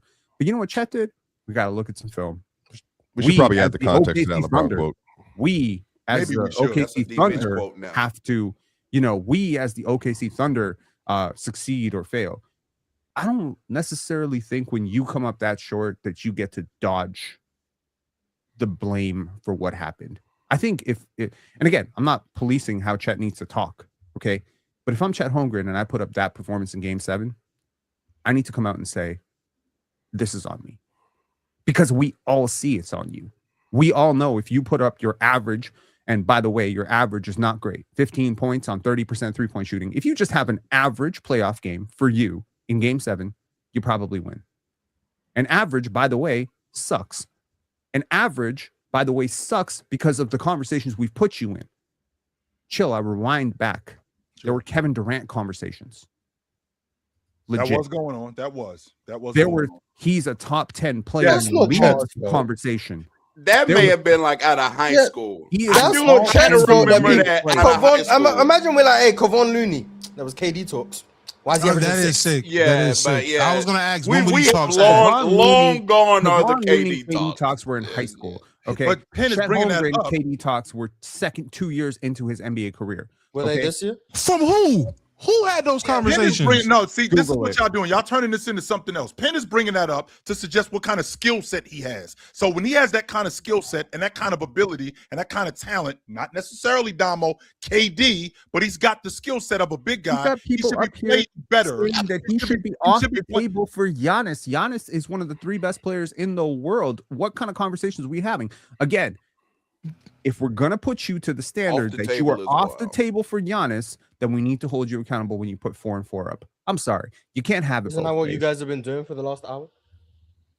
Well, we were trying to hold I do agree with that. Domo came up here and said we don't get to hold him accountable. So I don't really understand what we're doing. That's not what I said. Domo said you don't get to trade him? Trade talks. That's what he said. Like, okay. I'm saying I don't think OKC needs to just blow it up. Yeah. And everything OKC have exhibited is about patience and understanding the long game and all that. So most of this conversation is probably nothing. I don't think OKC are even thinking about trading Chet. I say that and then they trade Chet in 2 days. But I'm about to say, but hold on. So I'm not gonna say for definite, but pretty much everything they've exhibited has been about patience, understanding what they have at their disposal, and not just making moves because of 1 bad series, 2 bad series. Guys who have shown that they can play at a high level. Chet just got to get better. Patience is not procrastination, Mars. Thank you, Mars. When it becomes obvious to you, right, that this thing does not work for what we are trying to do. Now, again, I understand they just won a title. I don't think that's obvious. Hold up. But by SGA's own admission, they did not play great last year. He said after we won a championship, we did not put our best foot forward. And I appreciate, once again, him being honest about that, because I think we can all see and agree that they did not have a great final series, even though they won. So the win does not wash over a bad performance. You can play badly and win. You can play great and lose. So for Shea to say that, and for Chet to be what he was in the finals last year, and now again this year, again when the moment is the brightest, Denver series, Indiana series, these are high pressure moments. These are series that went long. These are series that determined your season. These were elimination series. You don't win this game, you go home. So you may kind of skirt by. If Chet puts up 4 and 4 in Game 7, and I don't know, Alex Caruso goes out for 30 and they win, we ignore it. But I don't think the Thunder are ignoring it. They traded Josh Giddey I will tell you, they traded Josh Giddey, not because he was like Chet, but they traded Josh Giddey specifically because it was obvious that they could cash in high and they didn't want to be paying him. They are in a cap crunch right now. They have to pay Cason Wallace. And if right now you're asking me, do I want to do you can't have 4 max salaries. You can't have like Cason's going to get $30 million a year. Not in Oklahoma City, you can't. So at some point, we know Chet's better than Cason Wallace, right? We know that, right? That's not a conversation. We know Chet's better than Cason Wallace, right? Yes, we do know. Penn was just going to try to tell y'all that they should probably pay Cason instead of Chet. I'm telling you, that's what Penn was trying to get. If you're going to pay Cason 30, you can't pay Chet 50. What I don't want to do either, Penn, because you just brought up an interesting point. Like SGA said that we didn't play well in those finals. Let's be clear. It wasn't just because they weren't good. Indiana was a good-ass team. And there was a reason why they didn't play well. They didn't play well because Indiana exploited their issues. And Indiana maximized, because, Penn, what we're not going to do is we're not going to make it look like the Indiana Pacers did not go to their strengths, which was playing fast. And Indiana made sure that they played fast the entire game, and they kept Oklahoma City on their heels throughout the course of that series. I believe I want to say game 5. I want to say either game 5 or game 6 when I'm watching that series. And I've never seen basketball before. And I'm watching the blue team and I'm watching the yellow team. And I'm going, the yellow team better than the blue team. And the reason why the yellow team is better than the blue team, because the yellow team plays faster. They're more physical. That has nothing to do with Oklahoma City not being good. We're just taking you out of what you're good at, and we're maximizing what we're good at. The biggest problem that I have is when people tell me teams like Oklahoma City were not good because of us, and it completely diminishes how good the other team was. Like this San Antonio Spurs team, they got a good ass team. Let's be clear about that. And a lot of stuff that they did, a lot of stuff that San Antonio did, took Oklahoma City out of what they do. Chet's not a bad basketball player. Chet's a phenomenal basketball player. And San Antonio took him. What would you say if San Antonio walks into the finals and gets swept? What are you going to say about the OKC Thunder? The Knicks played great. Yeah, the Knicks played way better. That doesn't prove that OKC would have lost to the Knicks, and I don't like that. No, that's not what I'm saying. It doesn't prove that Chet would have had a bad series against the Knicks either. Like maybe Chet's a better matchup for the Knicks than he is. Does that not contextualize who the OKC Thunder? I would put money that he's still struggling. I'm not saying he wouldn't. I'm saying I know. I'm saying it's possible. Like once again, OG can definitely cause problems for a guy like Chet. The way I think most of us are projecting, he's going to cause problems for a guy like Wemby. So I'm not saying that's impossible. But what I'm saying is, at the end of the day, I think Chet has put together a body of work of being all NBA impact in the regular season. And yes, it hasn't been consistent in the playoffs, but he's still been a very high level defender in the playoffs. This postseason, I'm more disappointed in this series in his defense against the Spurs than I am his offense. His offense had the flaws we all knew. Who he is. He's a defender. Now we're acting shocked that they all came to rear their head in this series. But how many of you guys didn't know that Chet had a slow release that could get easily contested? Raise your hand if you didn't know that before this series. I watched Scotty Barnes block him. Yep. How many of you guys didn't know? You didn't know that before this series that Chet had a slow release? You didn't know that? It just looked different, real talk, when you going up against I just didn't want you to get your shit off. All right, cool. How many of you guys didn't know that Chet? How many of you guys didn't know that Chet struggles creating in the post against anyone? How many of you guys didn't know that? I didn't know it was that bad, Mars. I didn't. Okay. I knew it was an issue. I didn't know it was this bad. How many of you guys didn't know that Chet's only counter as a perimeter driver was a spin move? How many of you guys didn't know that? I knew that. Okay. Okay. Doma. So far we've got 2 people who didn't know one thing each. I did know that. What else is there? How many of you guys didn't know that Chet wasn't a great screener? How many of you guys didn't know that? I've been knew that. Neither is Wemby. Okay. Oh, so we got 3 people who each didn't know one of the 4 things I've outlined. What else is there? A ball handler. How many of you guys didn't know that Chet's got 1 or 2 or 3 dribbles and then he gets off the peel?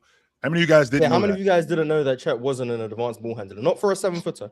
No. For an NBA player who you're asking to play on the perimeter. How many of you guys didn't know that? I heard it was KD. I don't think what, 4 minutes ago? That's what you had? You had Yes. 4 minutes ago he was KD?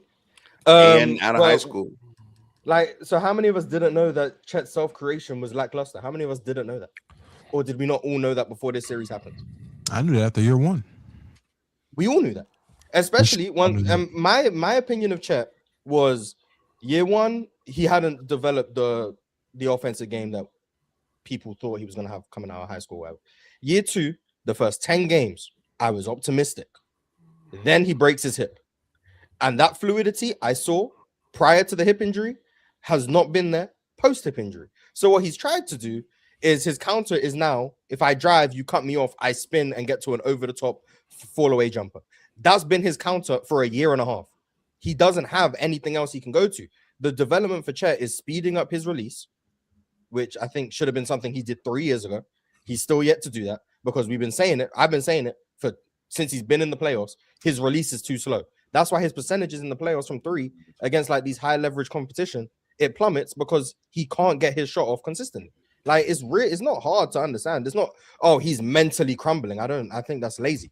The fact that he can't get his shot off is the problem. He can't get it off. Can I ask you a question? What developments has Chet made to his game offensively since coming into the NBA? From now, since his rookie year, what has he gotten better at on offense? I think he's gotten better as a mid-range shot maker. I do think his middle of the floor game improved this year. It was still, once again, the fall away jumper. Like, it's one move, but he got to that more consistently and was able to rise up over people with more comfortability. I do think he's become, I think his touch around the rim in terms of like in that short roll has become better. He's been a decent little release valve for them. It's just they use Hartenstein in that area more because Chet's better in the dunker spot. But other than that, yeah, he's pretty much who he's been. Just he's been asked to create less because OKC know he can't create very well. So his overall offensive burden in terms of creation is decreased, but I think he's gone better at some aspects of it. But yeah, I don't think it's just Chet mentally crumbled against the Spurs more so than like Swiper brought up the play where he drove on Wemby and fell as mental inferiority. I watched Wemby drive on Chet in this series and fall over too. Mental inferiority. That's what you said. You said you mentally. Well, I think he felt. I think he mental headspace. Well, I think he was mentally out of it. I think he tripped on that play. Is what I'm saying. But you used that play, and then you alluded to that play being a. You alluded to that play and used that play as a part of a reason for his mental inferiority in the series. Well, yeah, I think he mentally was 100%. I watched Wemby drive on Chet. I watched Wemby drive on Chet and fall over in this series. I watched that happen. When you're that big and you're driving, and then you try to lower yourself to create a bump, more often than not, you're going to lose your balance when you like. That's just how it works. That's what happened to Chet on that play. I don't think that was anything to do with his on the catch. No, he fell on the drive. That's what he drove and fell. He caught it, drove, as I've seen Wemby do about 7 times in these playoffs. But like that's just what happens at that size. I don't think that's mental instability or whatever you guys are trying to call it. But he has legitimate flaws that San Antonio can probably expose more than anything. That's the problem. That's where now the issue is, in order to win a championship, you're likely going to have to go through San Antonio. So this isn't just it's a bad matchup. Lucky you don't have to see them very often.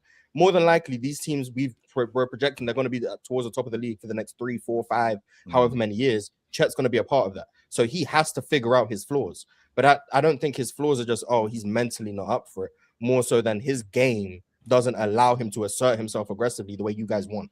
He has too many flaws offensively to assert himself in a game the way you guys want him to do. Yeah, that's what I was saying earlier. But wait a minute, 7'2". No, I don't think that's. Yeah, I'm I'm harping on the skill set stuff more than he's mentally not up for it. I don't agree with that. Like that's where I'm at. I just don't agree with that diagnosis. Can we rewind, Mars? Because I think you made an interesting point about his flaws. So that spin move that he's got in the lane, when he shoots that spin move, he usually gets that shot off, or he usually gets that shot off on Jaren Jackson. He'll get that shot off on Evan Mobley.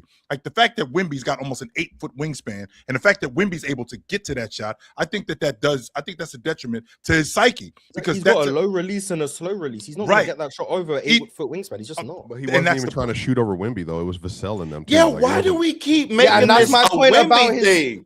But he wasn't even. Wemby blocked his shot a number of different times. I was just following what you said. I'm not talking about. Yeah, I'm not talking to you. I'm saying everybody. And like we keep trying to make this Chet Wemby thing. Chet and Wemby barely spent time on each other in this series. But they did, though. Real talk. That's the problem. But that's not. But he wasn't. I would actually argue Chet's issue is that he's getting boxed by Keldon Johnson and Right. De'Aaron Fox and Dylan Harper and Stephon Castle, and he's getting ramrodded by the same players on the other end of the court. It's not the Wemby thing. The Wemby shit is the 2-3 highlight plays that we hone in on. The real problem with Chet this series is that nigga was getting clamped by small players. They were able to put small players on Chet.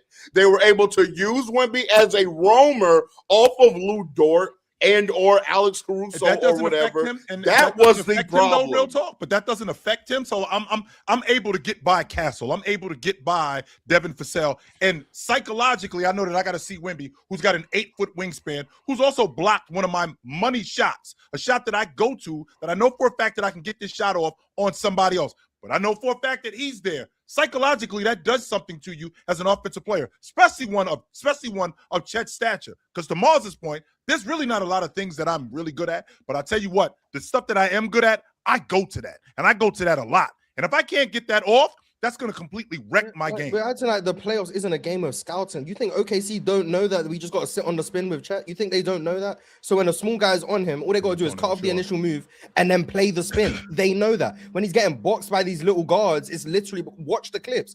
Dylan Harper is sitting on his right hand because he knows he wants to go right. And then guess what? When Chet tries to go right, it gets cut off. Dylan Harper now sits on the spin. That's how he's getting boxed. The issue, in my opinion, and someone said I'm making excuses for Chet. And all I'm saying is Chet is not good enough and laying out all of his flaws. I don't know in what world me laying out someone's flaws like this is giving them excuses. Sure. I'm literally saying the guy is not good enough offensively to assert himself the way you guys want him to. The issue is all of his flaws in terms of skill set. And I'm saying that he needs to improve on those things. Otherwise, that's the issue. It's not, oh, he's mentally fragile and he's falling against the Spurs because mentally he's not. I don't agree with that. His skill set doesn't allow him to do the things you want him to. The way I would accept the mental part of it is if you guys are saying all of the issues in his skill set are leading him to question his ability. That's what I was saying. Which is then I'm like, okay. Part of the conversation, but saying he's shrinking because of the Wemby moment. Like, I don't. That's nonsense. Well, Wemby does have something to do with that. He guarded Wemby well when he was on Wemby. He guarded him well. Sure. Two things can be true. Dunk on him. He got the spin and got the lefty lay on him. But like, he guarded Wemby well when they matched up. The issue is Mark Daigneault had him roaming on Julian Champagnie. And Julian Champagnie's a shooter. So you're not even getting Chet's rim protection value because he's out there having to guard Champagnie all the time. So he's not even getting maximal defensive value from Chet because you want to put Hartenstein on Wemby, which I'm not arguing with. Good decision. I think Hartenstein did about as good as you can hope for. So you're not getting Chet's maximal defensive value. And then all of his offensive flaws are very apparent. You're not going to get a good Chet series. Like, that's just... How did you guys expect him to be good? Mars, two things can be true. What you said about Chet is very true, and I don't know how this can be seen as excuses, but real talk, where I will say you are wrong is even if it is 2, 3, 4 plays of the entire game, those are confidence killer plays. Like, it's not just simple plays when it comes to Wemby on Chet. There are drastic plays that kills his confidence, kills his momentum, and makes him second guess himself, as Mars says. On top of that, the reason why a guy like Keldon Johnson is going so hard at Chet, the reason why Devin Vassell is going so hard at Chet, the reason why all these guys are going so hard at Chet is because that man up there that's staring down at me is whispering, "Get his ass. Don't give him nothing. Don't give him nothing. Nothing. You don't get." It's a psychological thing still, regardless. It might not just be on the court, but I said this before this series. The way Wemby feels about the Thunder, thank God he hates them because he's instilling that to this team. This team is going to play like that. They are going to play like they hate the Thunder. Why? Because Wemby hates Chet. Therefore, he hates the Thunder. My leader hates this team. Therefore, he's telling me when we sub out in garbage time, he's telling Bismack Biyombo, get that TikToker out of here. He's telling Mason Plumlee, put an elbow in his neck. Put it in his neck. Pause. So yes, that is still, in my opinion, that is still psychological. That is still a mental thing Chet has to go through because of Wemby. Two things can be true though. I wasn't even combating against that point. My point was throughout the series, we kept bringing up the 2 or 3 plays where he's struggling with Wemby or Wemby blocks his shot or Wemby dunks on him or something. When in the series, the problem with Chet is the fact that they got away with Devin Vassell guarding this nigga. Okay, for instance, the next series, the reason why I'm picking the Knicks, one of the reasons, is because if they want to use Wemby to roam off of Josh Hart, then Cat is going to dominate said small player bare minimum on the offensive glass.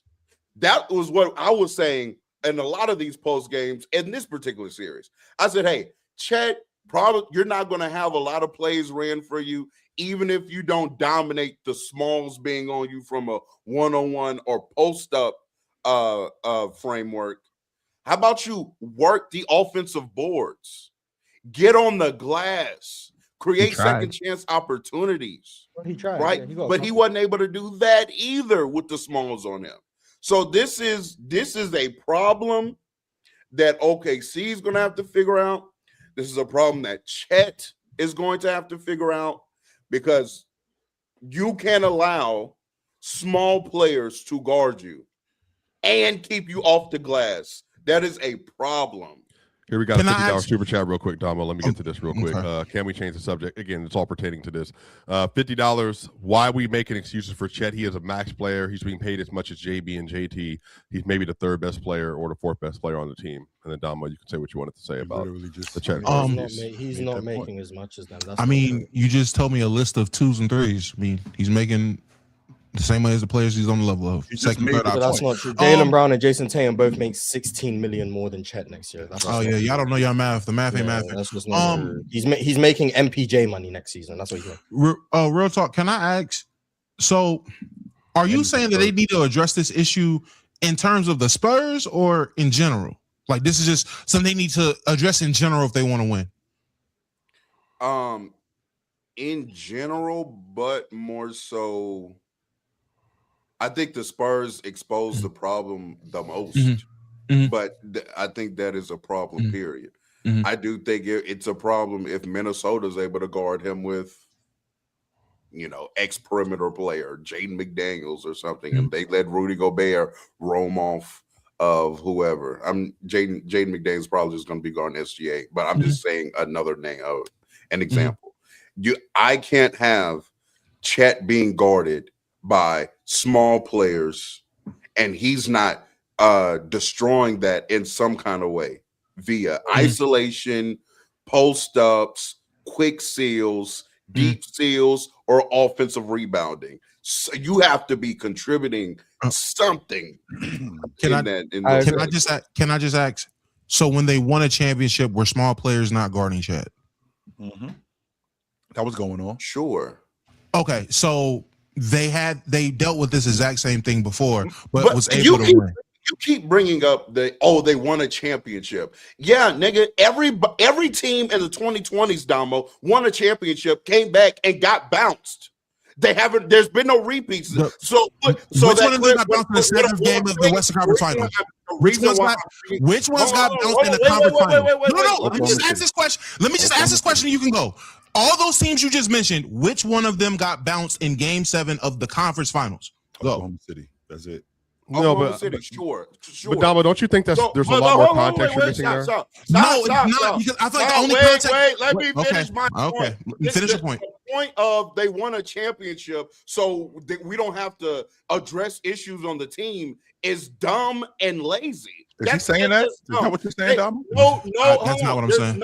There is no that every team that's won a championship hasn't repeated. Sure. Why? So why are we sitting here stuck? Why didn't they repeat? They won a championship. Why didn't they repeat? They also won a championship in which the other team's best player fucking got hurt in the first quarter. So we don't even know if Tyrese Halliburton plays. We're pulling this 2015 Warrior shit now. Okay.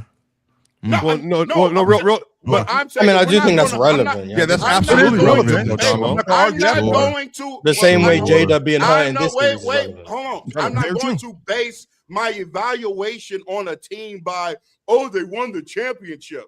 That's lazy. Why though? Real talk. Basketball talk. Because even if you win, you can still be better. Even if you win, you can still be better. You have to win. I'm not arguing. My point was they don't need to get better. What are we doing? I'm letting finish. Are you done? Okay. Well, my point isn't they don't need to get better. My point is I feel like this is a matchup issue versus an overall issue of the Thunder with everybody. I don't think all the contending teams in the West will be able to do to the Thunder what the Spurs did to the Thunder. That's what I'm saying. But that happened with Denver last year too, though, Damo. Like that's what I was trying to add in. Like Aaron Gordon, like this conversation with Chet happened in the second round as well. So I guess for you, is there any relevance to that where? So they don't have to concern themselves with Denver because Denver's going to move off of Aaron Gordon. So that problem that they had, they're going to move off of him. So that's not going to be an issue anymore. They're going to flip your roster. So if we bring back this to Damo, no. Let me just finish, Damo. I think you're saying they won a championship, which I think is a fair critique. But Damo, to Real Talk's point, I'm asking you if you can elaborate here. They ran into the same issue with Denver with Chet and AG. They then ran into this, and Jokic, by the way, and then they ran into the same issue in the finals to, I think, Penn's point, whoever else said that, versus Pascal Siakam. Pascal Siakam outplayed Chet Holmgren pretty, cleanly in that series. They also had some similar issues to that. So, Damo, I'm saying if the shoe was on the other foot and those injuries didn't happen, they might not have actually won the ring. So, do you think there still needs to be some things addressed because they've had injury luck, and then obviously they didn't benefit from injury luck in the same way this year, but also Chet was exposed? Like, is there some nuance there to be discussed? No, Chet's in this conversation, Chet has been getting exposed. That is an issue and flaw with Chet, who he is as a player, and that's just what you're going to have. Any team is going to have a flaw or a issue that they have in terms of trying to win.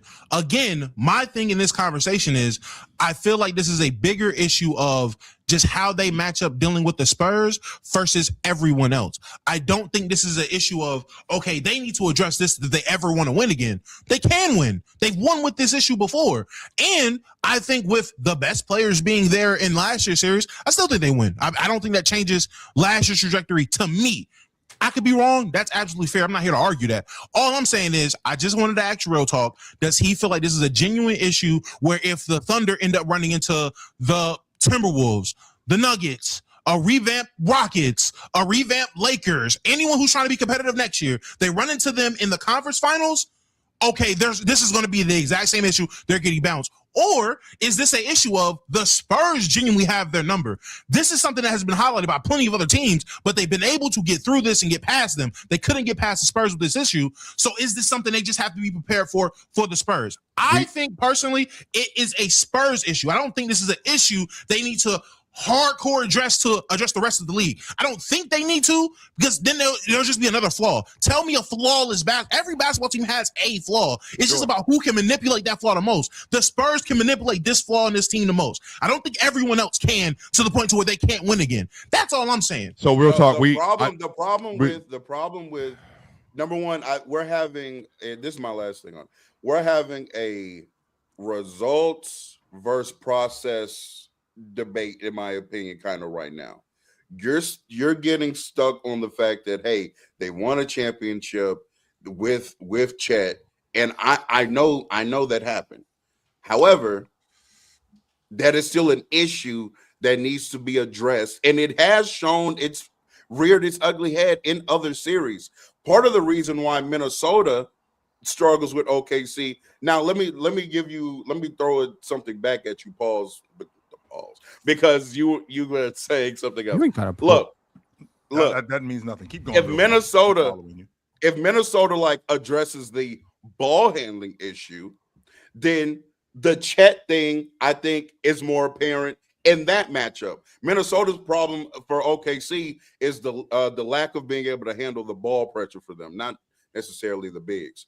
Indiana was able to handle the ball pressure of OKC, which then highlighted the issue of Chet. Chet was bad in the Indiana series. He just was. So when you can overcome that hurdle with OKC as a team, you then start to get into the flaws in their front court and Chet being thin-framed and can really handle big physical bigs. You get to that portion once you can deal with the perimeter tenacity of OKC. Once you get past that, if you can't handle it, the Spurs, the reason why the Spurs can, multiple ball handlers. We've been talking about this all year, why they were a really good match for OKC. So when you get past that hurdle, then the Chet thing becomes glaring. All right, we got to move on. Real talk. So shout out. Can we change the subject again? Who sent 4 $50 super chats today? Shout out to you. Appreciate that. I just love the way Wemby plays and think he's really passionate and got a killer mentality. Yes, now, this is definitely a reference to the really end of the game, passionate. you all, where he was very elated, crying tears of pure joy, where he was just, elated and happy that he's making the NBA Finals. You all is Wemby in all that he contains and all that he is. Like, what did that moment mean for y'all? For the dude in year 3 who has overcome the obstacles he's had, obviously with the injuries and the blood clot, everything, all the issues he's had from a health standpoint, to be able to take his team through the Western Conference Finals on the road, be the best player in a series like this, finish top 3 at MVP, unanimous DPOY, and then obviously ends up like crying and all that kind of stuff. Like, what does this moment for Wemby mean? What does it mean for you all? The quote was, "Personally, I refuse to carry the burden of hiding my emotions." This is what he said in April. He's been very transparent, and I love it. I hate watching guys act like they don't care. It's annoying. I like that he goes out there and he wears his heart on his sleeve, and he don't like somebody, he'll let you know. That he wants the MVP, he'll let you know. I think that kind of transparency is missing in the league, and I think the league is a better place because of it. First of all, we completely discount Damo. This shit is hard, man. Getting to the NBA championship is not easy. There's a reason why these dudes pop champagne and they're flipping out after they end up winning, because this shit is hard work. The Oklahoma City Thunder were trying to get back to the NBA championship. You don't think Minnesota wanted to beat them dudes after everything that they've been dealing with? That Portland Trailblazer team hadn't been in the playoffs in quite a while. They were and they just weren't better, but they were trying to beat those guys. So getting to the NBA championship is hard enough in itself. Forget winning it, just getting there. So of course I'm going to be emotional about that. I don't have any problem with what Wemby did. I'm actually feeling it. Chill. Also, let's not forget a year ago, we had a very, very serious issue with Victor Wembanyama. Blood clots. Yes, we did. Right? Yes, and there was some talk about how long is this going to last, right? Is this career derailing? Is this something he's going to have to deal with? Now, obviously, thank God, that he is good right now because the league is in a better place for it. But also, like, overcoming something that scary as a professional athlete who's 7'5" at 21 years old, that has to put some shit into perspective for you. But also, it has to give you that perspective that I may not have a 15-year career to do this. This could be taken away like that. He's talked about this openly many times. He said that moment was a flash in the pan where it just gave me that I don't have time to wait. And he's not waiting. And he said after they actually made it, he said, I want this like my life depends on it. Now, again, you can say, oh, well, be cool, Forget being cool. Yeah, You're a 22-year-old in the NBA Finals with a young-ass roster full of guys who were in college a year ago and 2 years ago. Steph Castle was in college 2 years ago. Carter Bryant and Dylan Harper were in college last year. You are carrying this team as one of the greatest defensive anchors of all time to the NBA Finals. Man, be excited. Absolutely. Anything else would read false. Is that because we live This in is really refreshing to me also, because we're coming out of an era in which the perceived consensus best player in the world, his whole shtick was, oh, look how much I don't care about basketball. Oh, I'm over here in my horses. Oh, I don't really care. I can just wake up out of bed and drop 50, 20, and 10. Oh. I'm not saying that he did it per se, but that was like the energy around. Oh, look how nonchalant Jokic can just get up and drop 40, 12. So it is refreshing for the now possible best player in the world to actually care a lot, deeply, passionately about the game of basketball in the NBA. I love it. I missed it. It's been missed. Jokic Welcome cares back. about And by the way, he didn't say Nah. Jokic didn't care. He said the perception was that he didn't care, and then that was being used. No. Oh, I'm gonna tell you what I said. As a person who watched the Nugget celebration and felt slighted about how Jokic's attitude was towards winning a championship during that celebration, I felt some type of way. I felt there was a lack of caring. So as a person who was openly saying, yeah, man, this nigga's whack for having this reaction. This is a whack ass reaction. I'm sorry. Aaron Gordon was outside with his shirt off with the people, with the trophy, celebrating Jokic. Yeah, nobody else is doing that, by the way. Hey, coach, And you can do that in Denver. I'm ready to get back home. I'm ready to get back to my horses. Had to come back and lie at the parade. Oh, I said I wanted to go home. I love it here. Nah, shut up. We know what happened. They made that call.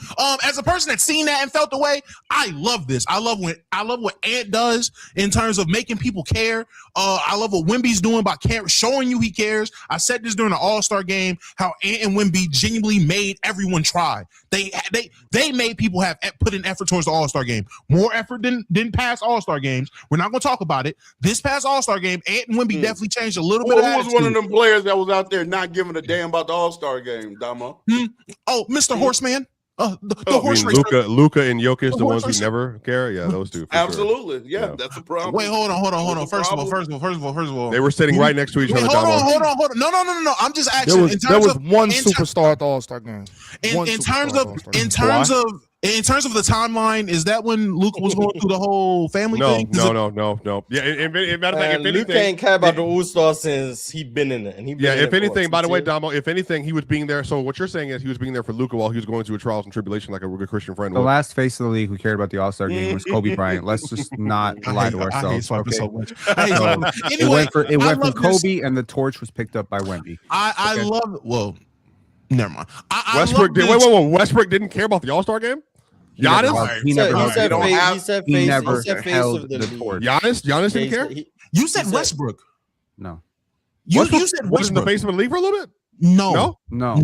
He's never. Shout out to 2017. LeBron's been the face of the league like my whole life. Yeah, he's trying to get me. You're right. He's trying to get me.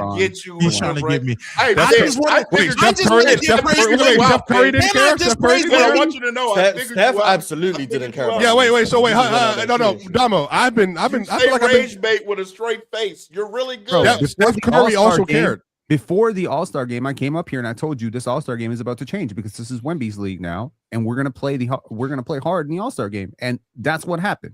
There's a clip circulating around the internet. You can go dig it up. I will say, I did say Wemby. If anyone is going to meet Wemby's attitude in terms of caring, it's going to be Ant, and Ant was the first one vocal about. Wait, but Kawhi was the best player, and he's Mr. Quiet, Mr. Quiet all about it all the time. Kawhi Leonard, Victor Wembanyama, Nikola Jokic. To me, all three of these guys are very authentic about how they feel about shit. Kawhi does not. They're not performative. That's what I'll say. They're not performative. Jokic wants to go home to his horses because he loves his horses. That does not mean he does not love basketball. That's performative.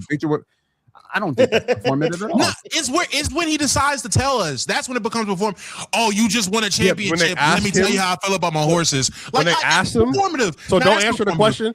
Don't answer the question. No, just I'm here so I don't get blinded. About them horses. Thank you. Like, I don't care about your horses, twin. Like, just he didn't even bring that. He didn't even bring that up. No. This was not. Even if a reporter asks about the horses, he can sit there and say, "We're not here for that." Wait. So you telling me right now? Hold on. Malik Andrews, sit Damo down right now. You're not gonna ask out your body, Damo, in the interview? First of all, I'm gonna ask that woman. I'm gonna answer any question that woman asks me. So exactly, real talk. See, now you want to be authentic. That's the I'm whole a point. Professional. Yeah, one-on-one in a closed booth with Malik Andrews, and she asked him. I'm not folding because I know her type. Real talk. I've seen you. I saw you just fold. ask him about No, real talk. I saw you fold. I saw you fold when Sarah walked by you. Real talk. You folded at the concert. Shout out to Fabulous. Shout out to Fabulous. Oh, you talking about? No, Sarah got in the way when I was trying to get at Janine in the back, and then because Janine was eyeing me down, then Sarah come over here want to dance. I'm trying to pass off. I passed to you. I said, "Hey, this is my dude." I pass it back off the swipe. Now, Damo, Janine mad at me, looking at me sideways, like, "Ooh, what you doing with Sarah?" But anyway, Damo, he lying to you. He lying to you for sure. He definitely stood there.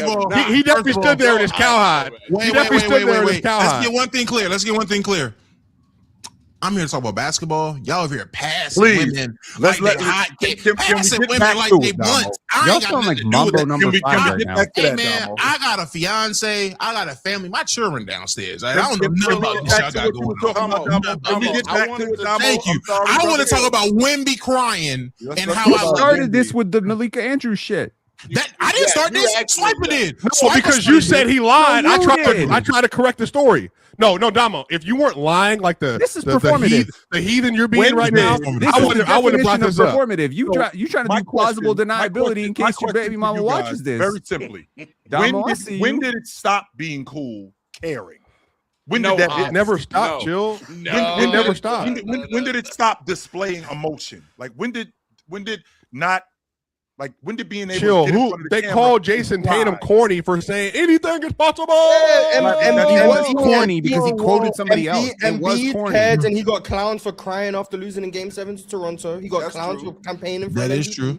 There have been players who care. Everyone is different. Some people care about this stuff more than others. Wemby cares. Wemby's made it abundantly clear he cares. He wants to be great. He wants his legacy to be littered with accolades and all these accomplishments. And he knows that's what it takes to be the greatest of all time. And he says he feels that like he's on a journey to be the greatest and his life depends on winning. Like, cool. He cares a lot about that stuff. There's other players who love the game of basketball, but all the stuff that comes with it in terms of the legacy stuff doesn't interest them as much. That doesn't mean they don't care about the game of basketball, and that doesn't mean they're being inauthentic.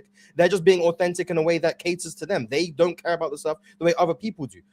All I care about is, do they play good or not? How much they care or how much they pretend to care or how much they tell me they care ultimately doesn't mean much to me. Like if you go out there and hoop and you care, cool. If you go out there and hoop and you don't care, cool. If you go out there and don't hoop but you care, cool. If you go out there and don't hoop but you do care, cool. Like, go and hoop. Like, we're out here arguing who cares more and how much that means. Like, at the end of the day, everyone is different.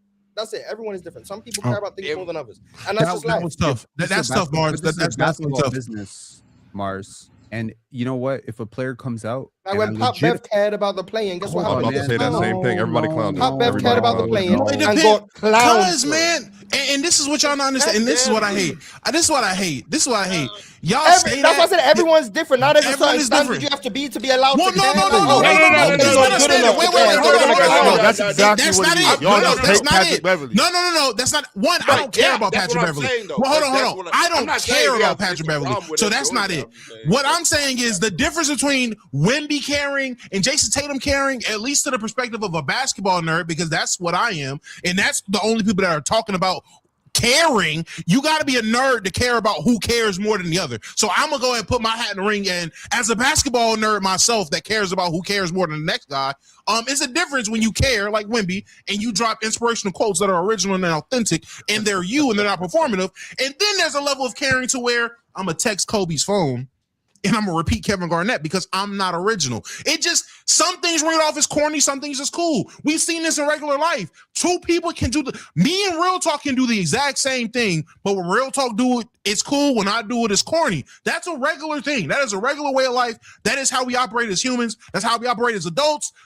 I ain't gonna lie, people getting on Wemby about crying, kind of childish to me. I know what type of person you was in high school. You did things for the attention of others and validation of others, and you didn't live for yourself. And that's fine. That's fine. That's fair. You're a grown man now. It's okay. This ain't corny. Okay. This ain't corny, Damo. It's not corny.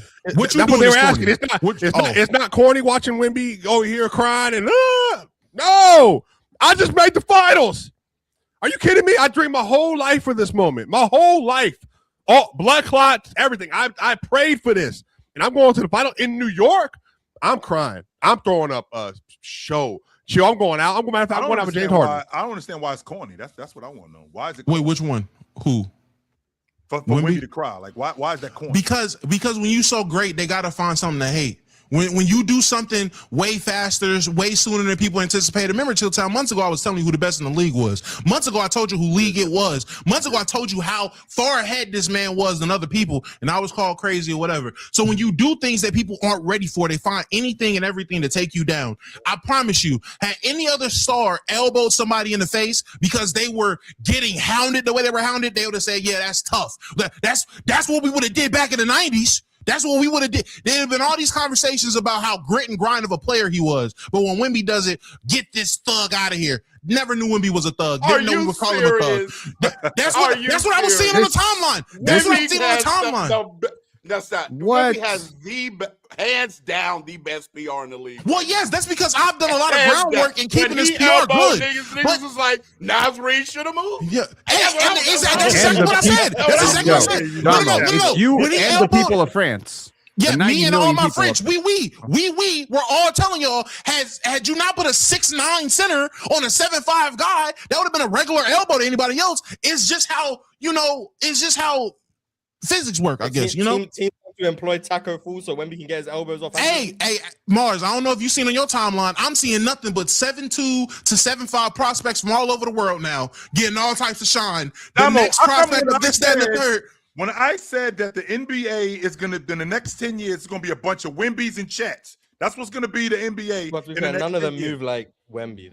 I ain't saying that they did, but they're more Zakidis. But we're going to have, this league is going to be filled up with, and we got a bunch of 6'9" to 7'2" dudes running around the league. But that skill set, that's what the NBA is going to look like. You have to be able to do that if you're going to survive, especially if Wemby's going to be around. That's what it's going to look like over the next decade. Chill, do you have any concept of how many people in this world speak French, or how many people identify as francophones? Anyone have a guess? Let's see. So you got the French people. Well, you got 70 million people in France. Plus you got Creoles, right? And you got Belgium, Africa, Switzerland, Canada. Yes. The number is north of 300 million. That's 300 million. So I think Wemby's PR is going to be just fine. Yeah, shout out. And I'm spearheading it. Just because people speak French? I do want to say, because we're on a. They're very passionate about supporting other people. I mean, Hanson Yang's PR is just fine. Yeah, he's trash.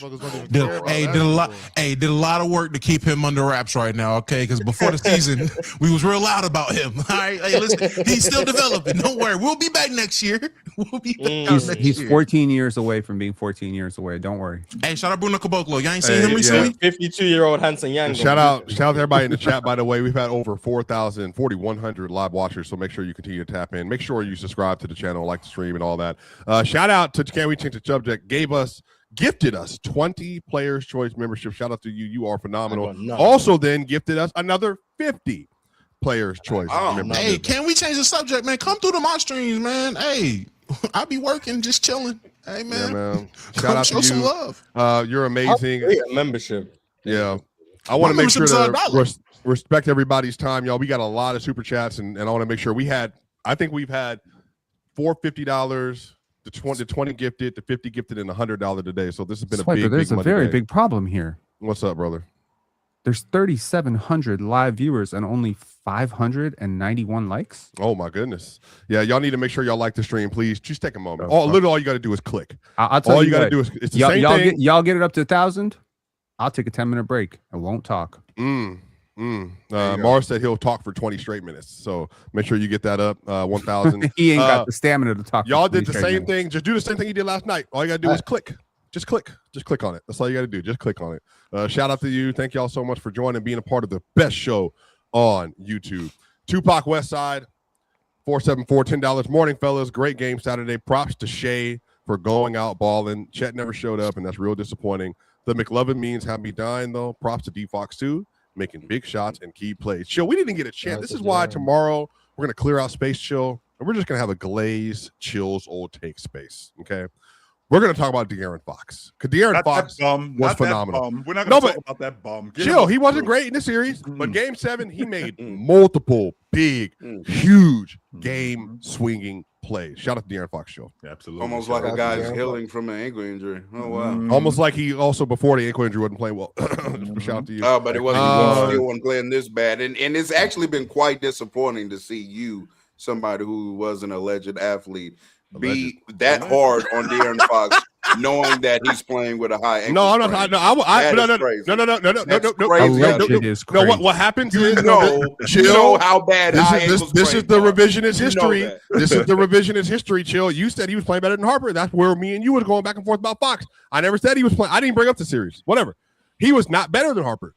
First Tuesday. That's what I said. That's where the whole origin genesis. You know, real talk. You know what that is. You read the book sometimes. Genesis. Your stance previous to this series was that Harper played better than him, even though he played better than Harper. I thought in the Portland Trailblazers series. What?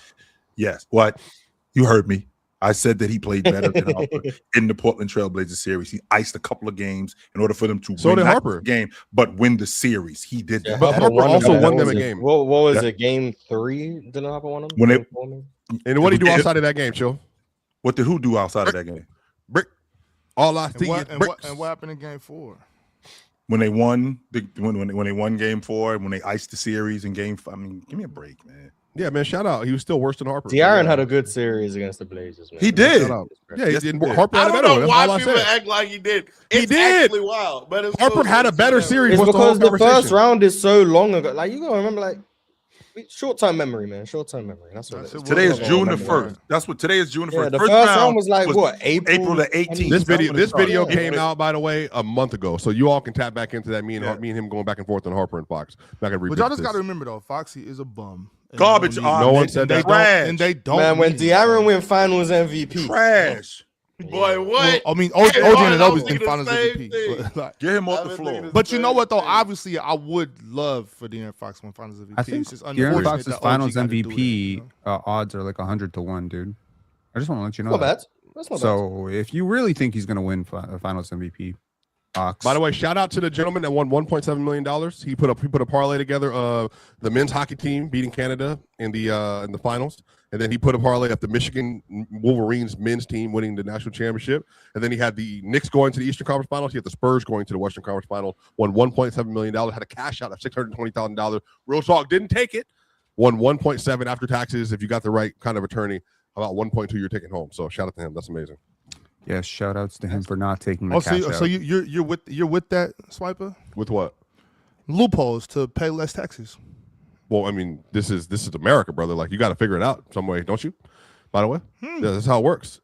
That's how it works, brother. I will tell you what. The more I learned about how those people do their business, then the more I learned about you know what. Who is those people? Those people that don't pay. They basically pay. This is, by the way, just quick lesson. Those people that said, "Oh, tax them 40%."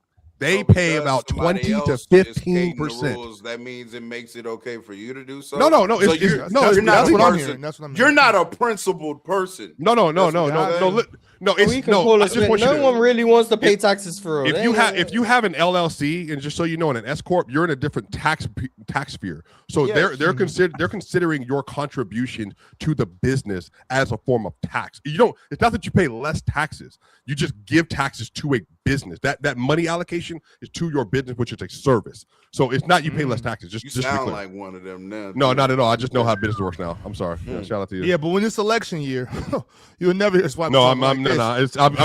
Matter of fact, I told everybody in here 4 months ago, maybe 6.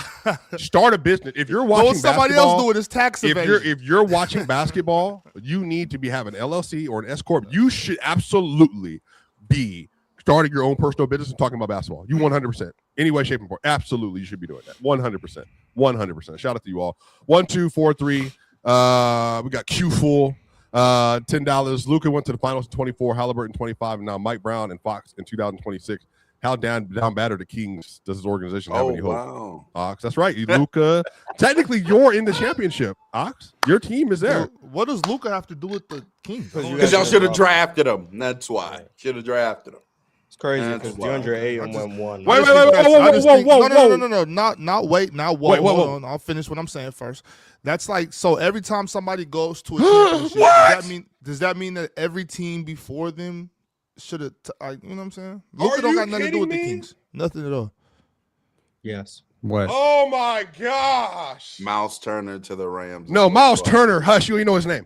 Miles Bombshell. Garrett. The Browns are Miles finalizing Garrett. a trade to send Defensive Player of the Year Miles Garrett to the Los Angeles Rams. So the Rams are sending Pro Bowl edge Jarrett Verse, the 2027 first round pick, and then other draft compensation. Miles Garrett to the Rams.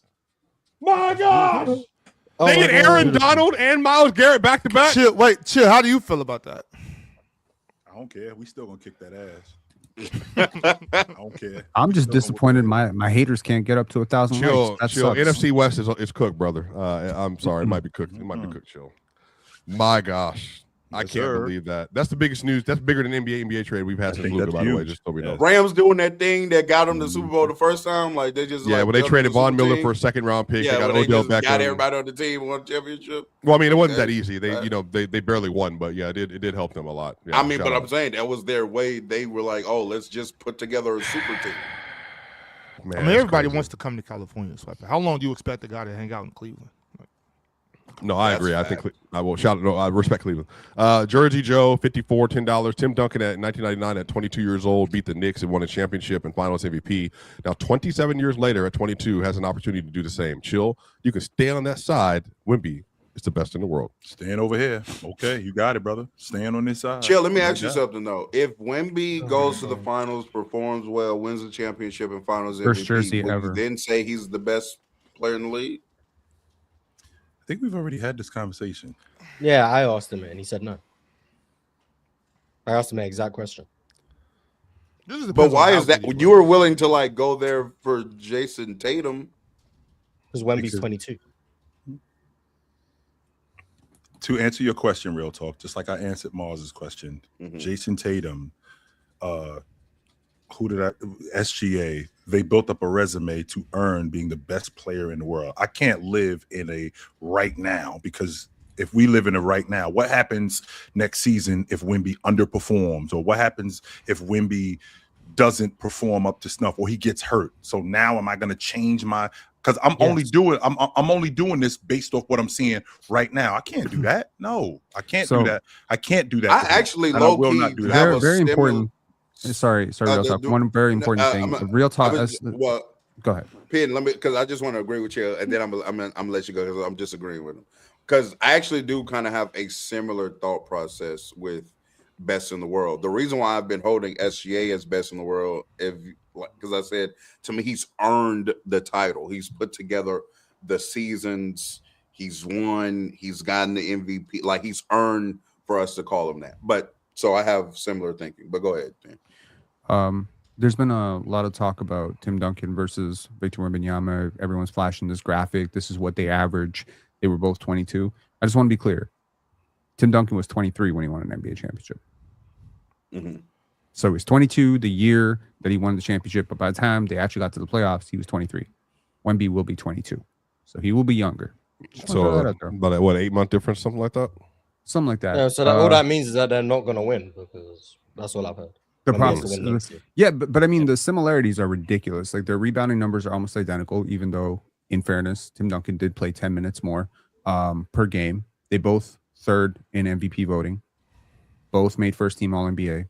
Both made first team All Defense. Hey, both are 22 the year started, and both are going to the finals against the Knicks. I mean, shit. I read the script. Well, the Knicks weren't healthy. The Knicks when their best players hurt. So yeah. Hold up. You have Patrick Ewing? Yeah, one isn't playing the Knicks where the best players hurt, unless you consider OG Samstrom. Shout out, we got a $20 super chat here from the Godfather 651. What's y'all's favorite PC moments? Mine, Mars saying both chill, go get a job rant. Also chill with the 5 next pick pause moment, and Ron telling chill, quiet old nigga. Quiet old nigga is hilarious. That was hilarious. Chill, they can't what, all 5 of them? They can't bust on all 5 of them. On all 5 of them. No, that can't happen. All 5 one of them got a hit. They can't bust on all 5 of them. Real talk. You heard that somewhere. Whoa! No. That was a crazy swing on the rock right there. Which is kind of crazy too. So if I reword this real talk by saying that all 5 of these draft picks can't be busts. No, that's not what you said. Okay, once again, but he's rewording.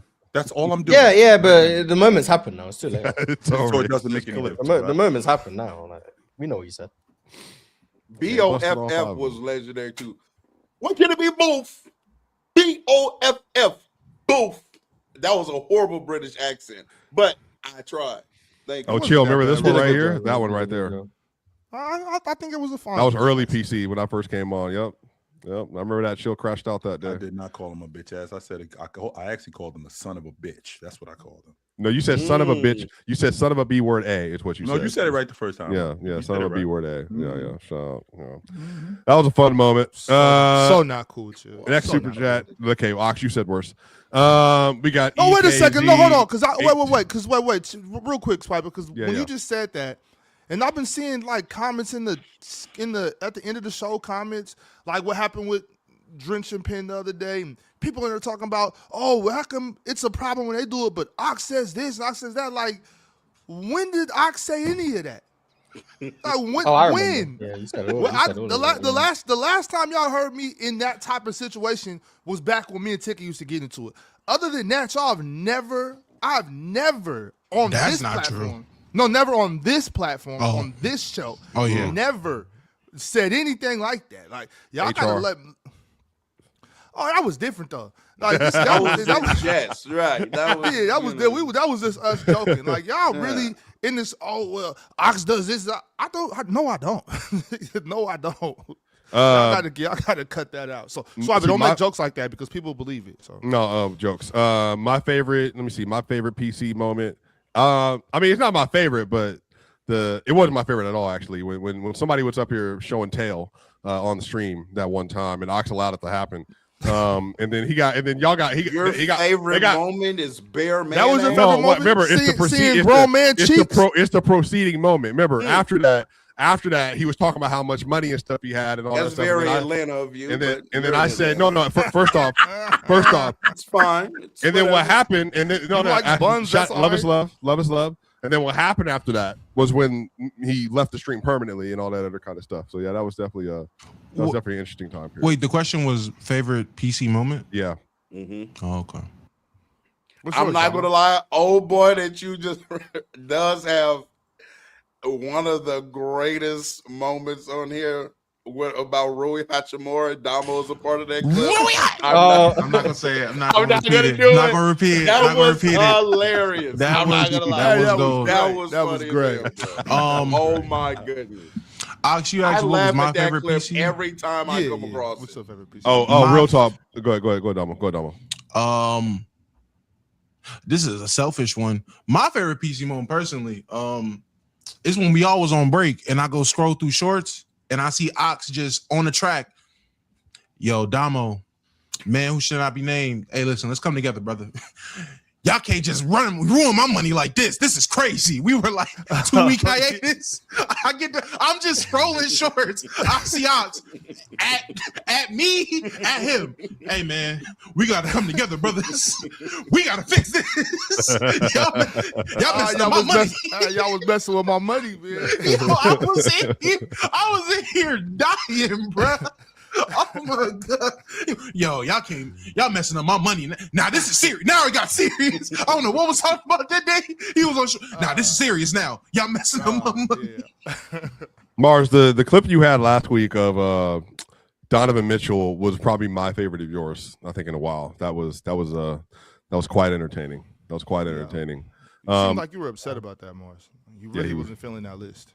No. I don't know. No, it wasn't the list. It was Donovan Mitchell specifically. It wasn't the list. This one right here is Ben's worst moment. I'm like the anti-Wemby. I put a lot of my emotions so much that sometimes I just end up getting angry for like the most small things. It was not the. It wasn't the list. Yeah, something has to just. In fairness, I didn't throw the debate. I just thought you were a really bad debater and that I could choose to load manage. Sure, and then you one lost. round. And then but remember, real talk. My favorite duo moment was when we went like 12-0 in the PCL. Just walk. We was. Yeah. That's where the line got drawn with Mars. Mars is Luke Cornett. We'll deal with a whole bunch of other stuff, but chicks taking their clothes off at halftime. No, we ain't doing that. Hell no. No, not happening. I know what my favorite moment is. Honorable mention. Favorite moment. Honorable mention, man. Shout out football, man. My favorite member of PC. My dog, football, man. Shout out to the members only. Shout out football, man. That and as the hater I am, even though it was crazy work. When Kevin Durant tweeted and was like that option of trying to come on the show, and the world in unison just decided, yo, this is not the platform for you, Kevin Durant. Oh yeah, buddy who just randomly started hating. Yo, people came out the wazoo. Nah, you can't go on there and just start throwing anything on the jacket on PC. Nah, man, they support the Epstein files over there. What? Wait a minute. That was a crazy time. What are you talking about? Like they just start saying anything. So yeah, those two. Yeah, never forget the KD days. Shout out football, man. Another great moment active for on me Twitter as well since you got, is when the first time Cowboy Bob came up here with the goddamn Virgin Slim. That was crazy. That shit was like that was crazy. Lit it up on camera too. It just acted like that was just normal. So yeah, so Jalen Brunson. I'm like, niggas, you own the screen. Yeah. What you want? Yeah, shout out to Cowboy, man. Yeah, man. We got EKZ 1812, 10 pounds. Only 3 players had 2 MVPs by age 25. Kareem, LeBron, and Giannis. And Giannis is the youngest in history in the top 75. Giannis has top 5 potential for me. And he has peaked higher than KD and Kobe joined the Celtics to get his ring. Nice. Was that That's an screenshot opinion. from the soccer game? Was that real? They flashed that he was a Boston Celtic? No, it was not real. It was not real. It was not real. I hate the internet, man. Giannis is not the youngest player in NBA history to win league MVP. That's just not true. He said he's the youngest to be in the top 75. That's what he said. I thought he was 2 MVPs, right? I thought he was the youngest to have 2 MVPs. Well, he's still probably not because Kareem probably had 2 by the time he was 24. But I think he mentioned 3 people on that, didn't he? He said Kareem, LeBron, someone. Yeah, Braun and himself. But he said he was the youngest in the top 75. So of everyone who just got put in the top 75, it could only be active players who could be the youngest on that list. Sure. Giannis was the youngest on that list. That's all he said. Fair enough. Basically, Giannis is younger than Jokic. That's what he said. All right. Yeah. Derek Mitchell, 72, $10. The Knicks' last finals appearance was 99. In 99 was versus the Spurs. Also, NBC's last year airing in the finals. Now it's NBC's first season back with the NBA. Wow. The Knicks are back in the finals, a full circle moment. Is that life makes sense again? Don't you just love it when things work out like that? Like, just that finals was really cool. For all intents and purposes, I was in New York at the time. I was obviously rooting for the Knicks, but Tim Duncan was my favorite player in the NBA, so it was very weird. Very weird. Yeah, man. Shout out. First person I think I've ever heard say those words. I mean, Penn is like one of the few people, I wouldn't be surprised if Tim Duncan was their favorite player. Well, when Michael Jordan retired, I was looking for the next person to. Since we're on the subject of the Knicks and 99, and this has nothing to do with the series, but I think it's interesting. Nah, he cool. Go ahead. Chip. I just think I think it's interesting to see the Knicks alumni, and you guys may be able to straighten me out here. I see the Knicks alumni on the sideline, like Sprewell and Marcus Camby and Ewing. Ewing's Knick royalty. John Starks played there for as long as he played there. How come I never seen Marcus Camby on the sideline when the Nuggets was in the NBA championship? Just so you guys know, Sprewell played for the Warriors for 6 years. He was playing for the Golden State Warriors. How come he wasn't on the sideline? Ain't Marcus Camby from out there though? Isn't he from like near New York? He's from Connecticut. Yeah, he's from Hartford. Yeah, so close enough. That's why he played. Same reason Melo at Knicks game so much. Denver doesn't have the a great Knicks legacy. are a bigger market, and there's much more to be gained by being ingratiated in that market. That's why I always hate the idea. Like, I swear, like when people say, "Oh, Jalen Brunson gave up all this money," I was like, "You don't understand. He's setting himself up to be a billionaire post-retirement with the sacrifices he's making right now to get this Knicks team to a finals while taking a pay cut." So to me, it's just about like wait till Pablo Torres get a hold of them. He ain't gonna do shit. Pablo coming. Yes, he is. Am I the only one who gets infuriated every time you see Stephon Marbury? Like, why is Marbury? Bald head, he's just mad that he left KG. That's really what that's really all this is about. It's just about him. I'm the only one that feels this way about Stephon. And on top of that, Marbury went to China and reinvented himself after eating Vaseline on a live stream, bro. Like, I think this is a great redemption story, personally. Man, fuck him, man. That What's wrong with eating Vaseline? A lot, actually. But yeah, shout out to Lather Stephon. up his throat. Vaseline. You didn't see about that? Actually a byproduct of like he eats Vaseline. He was eating Vaseline on the live stream in China. I don't know what he was doing doing over over this there. rabbit hole. Real talk. I think Don't it go was down in this rabbit America. hole. As you were saying, It's basketball related. Chill. Swiper, as you were saying, Swiper. You don't want to talk about basketball. Yeah, we got 25. King Sean Black, $20. Cat should be key in the finals. If Wemby is ghosting Josh, Cat should be a massive mismatch on him. If you leave him alone, he should feast in this matchup. With 5-out offense, Wemby has to respect the shooter, free paint. Hey, on the next members only stream, I want to show y'all his movie. He's in a movie. The guy that just donated that, King Sean Black, he's in a movie. He plays a villain, a super villain. Interesting. Damo, you being serious? No. You gonna see in the chat? He's gonna say something. I'm dead serious. He was in a movie. He played a villain called Black Death, and all the heroes were white. Interesting. Oh, nice. Sounds like an amazing movie. I mean, that makes sense. What's the name of the movie, Damo? You know? Oh, it was one of his 1960s America.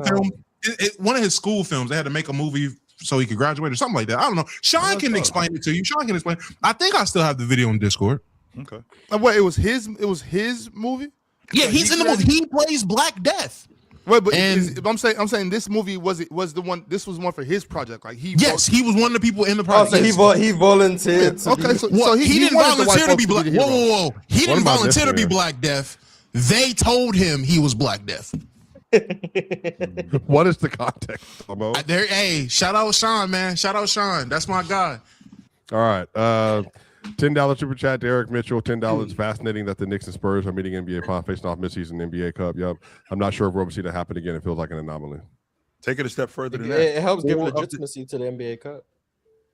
Well, not only that, Mars, if I'm not mistaken, 4 of the 6 teams that were in the Cup final are in the NBA championship. 4 of them. Yeah, none in the same year of them. Oh, that is OKC right. Were in the same year. OKC were in the same year. This is the Cup rematch, so this means that somebody is now. Well, they already broke the curse of getting out of the second round, right? Or the first round. OKC broke that curse last year because they were in the final and won a chip.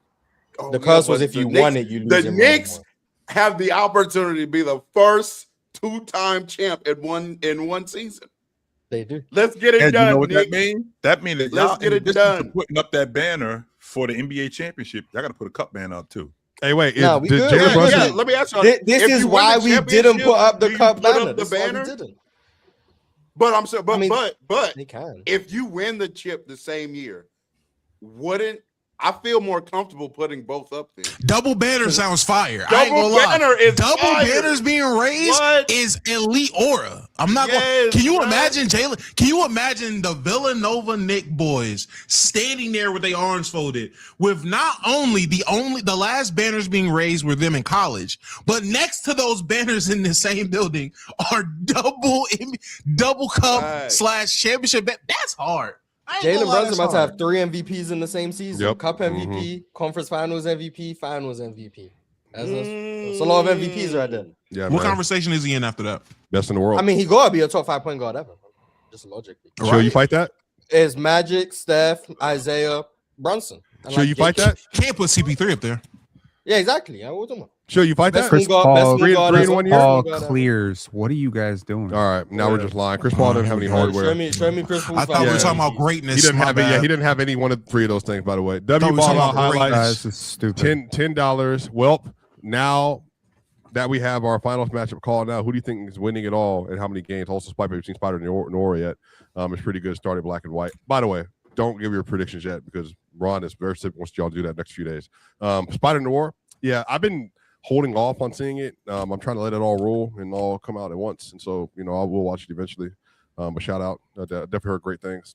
Yeah, I'm not watching it. I am 100% confident. Real talk. You and I were up here having a conversation last year, and you was about ready to lose your mind. Why? Because if the Indiana Pacers won the NBA championship, Tyrese Halliburton is in a top 10 conversation. So now, if the New York Knicks win the NBA championship, is Jalen Brunson a top 10 player in the NBA? 5.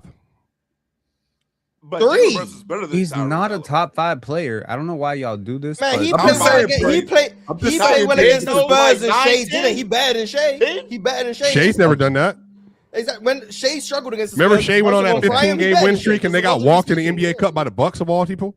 Yeah. And then what happened? And then Halliburton saw that same Bucks team and walked. He outplayed Wemby. He batted on Wemby. So that's 2 of the top 3 right there. Jokic couldn't even make it this far. He lost in round 1, so he batted on Jokic. Yep.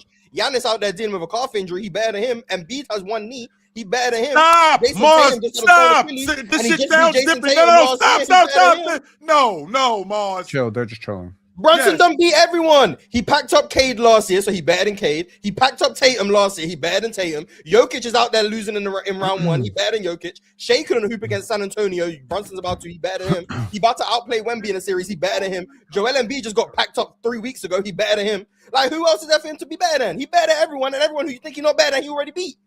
Wait, if he has a better series versus the Spurs than Shea did, who shot 38% from 2 in the fourth quarter, and Brunson has a spectacular fourth quarter. 38% from 2 in the fourth quarter. Damn. Yeah, he did in the fourth quarter. All of the entire series, 38% from 2 in the fourth quarter. That is some dedication. If Jalen Brunson goes out there and hoops, chill. I wish you could even take yourself serious. Before you even ask me this question, I wish you could just take yourself. Wait a minute. If Jalen Brunson goes out there and hoops, at some point we got acknowledge production. He just gonna be beating everyone, outproducing everyone, and he just not better than them because he's 6'1". He's not beating That's them. heightism. why is he not beating them? Why is he not beating them? The What if he Knicks does? are beating them. Heightism is not a word. Oh, wait. He's the best player on the team. That's what it is. It's heightism. Heightism is not a word. That's number one. Okay, I've created it. It's So heightism. Swiper, by your troll If logic, Jalen Brunson was doing the exact same shit he's doing right now, but Jalen Brunson was 6'8", you guys would be saying he's the best in the world. No, it's heightism. Who did the Nuggets lose to this year, Swiper? The Wolves. So Ant better than Jokic? Ant didn't play in that series, Yes. brother. Rudy was better. Rudy was better. So Rudy's better Rudy. than Jokic? Rudy, yeah, he was in his playoffs. By the way, right watch now- this. so Watch right now this. He's at least Watch better than this. Watch Jamal this. Murray. Brunson last 3 years, real talk, versus Shea last 3 years in the playoffs. And I got a Talk championship. about it. I was And I got gonna an wake it NBA up. Cup. Go ahead. And I got an Eastern Conference Finals MVP. And I got a Finals MVP. No, damn the troll talk. Damn the Guys accolades. value being a Let's playoff talk about riser their- until the guy they don't want to I'ma be a be playoff honest Last with riser. three you. playoffs. Last 3 playoffs. They're playing. He Who ain't has better been than better Scotty in the Barnes. playoffs? I'm so Who sure. has been better in the playoffs the last 3 years of the playoffs? SGA or Jalen Brunson? I'm asking a legitimate question right now. Wemby. Who has been better in the playoffs between It's Jalen clearly Brunson and Jalen SGA? Brunson. We don't really got to make a big deal about I it. blew Jalen Bron's Brunson has ring. clearly outplayed SJ in the past 3 playoffs. I don't think this is a big deal. I think I don't think that makes Jalen Brunson a better player than SJ either. It's just facts, and it's right there in front of you. He's outplayed him clearly. This season, I definitely think he outplayed Jalen Brunson. Jalen Brunson outplayed him Last year, too. Wait, what about 24? What about 24? Wait. 24? Does Shea got a series like Brunson did versus the 76ers?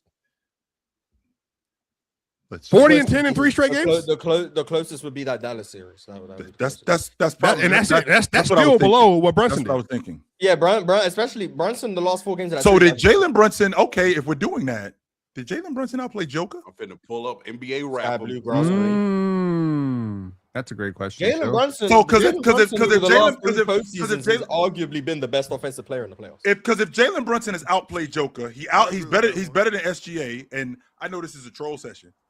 He's got to be the best player. But nobody's trolling. This is not a troll. We're saying things that have undoubtedly happened. You just don't like it. No, forget me not liking it. Because I didn't say I don't like it. No, you didn't hear that. What I'm saying is that accuse us of trolling. Okay, so let's take the trolling thing off the table, Mars. Since All the way off the table. I'm being intellectually curious. If everything that you're saying is correct and they win the NBA championship, is Jalen Brunson the best player in the NBA? I just went down. Forget the top 3. Forget the top 3. I just went down.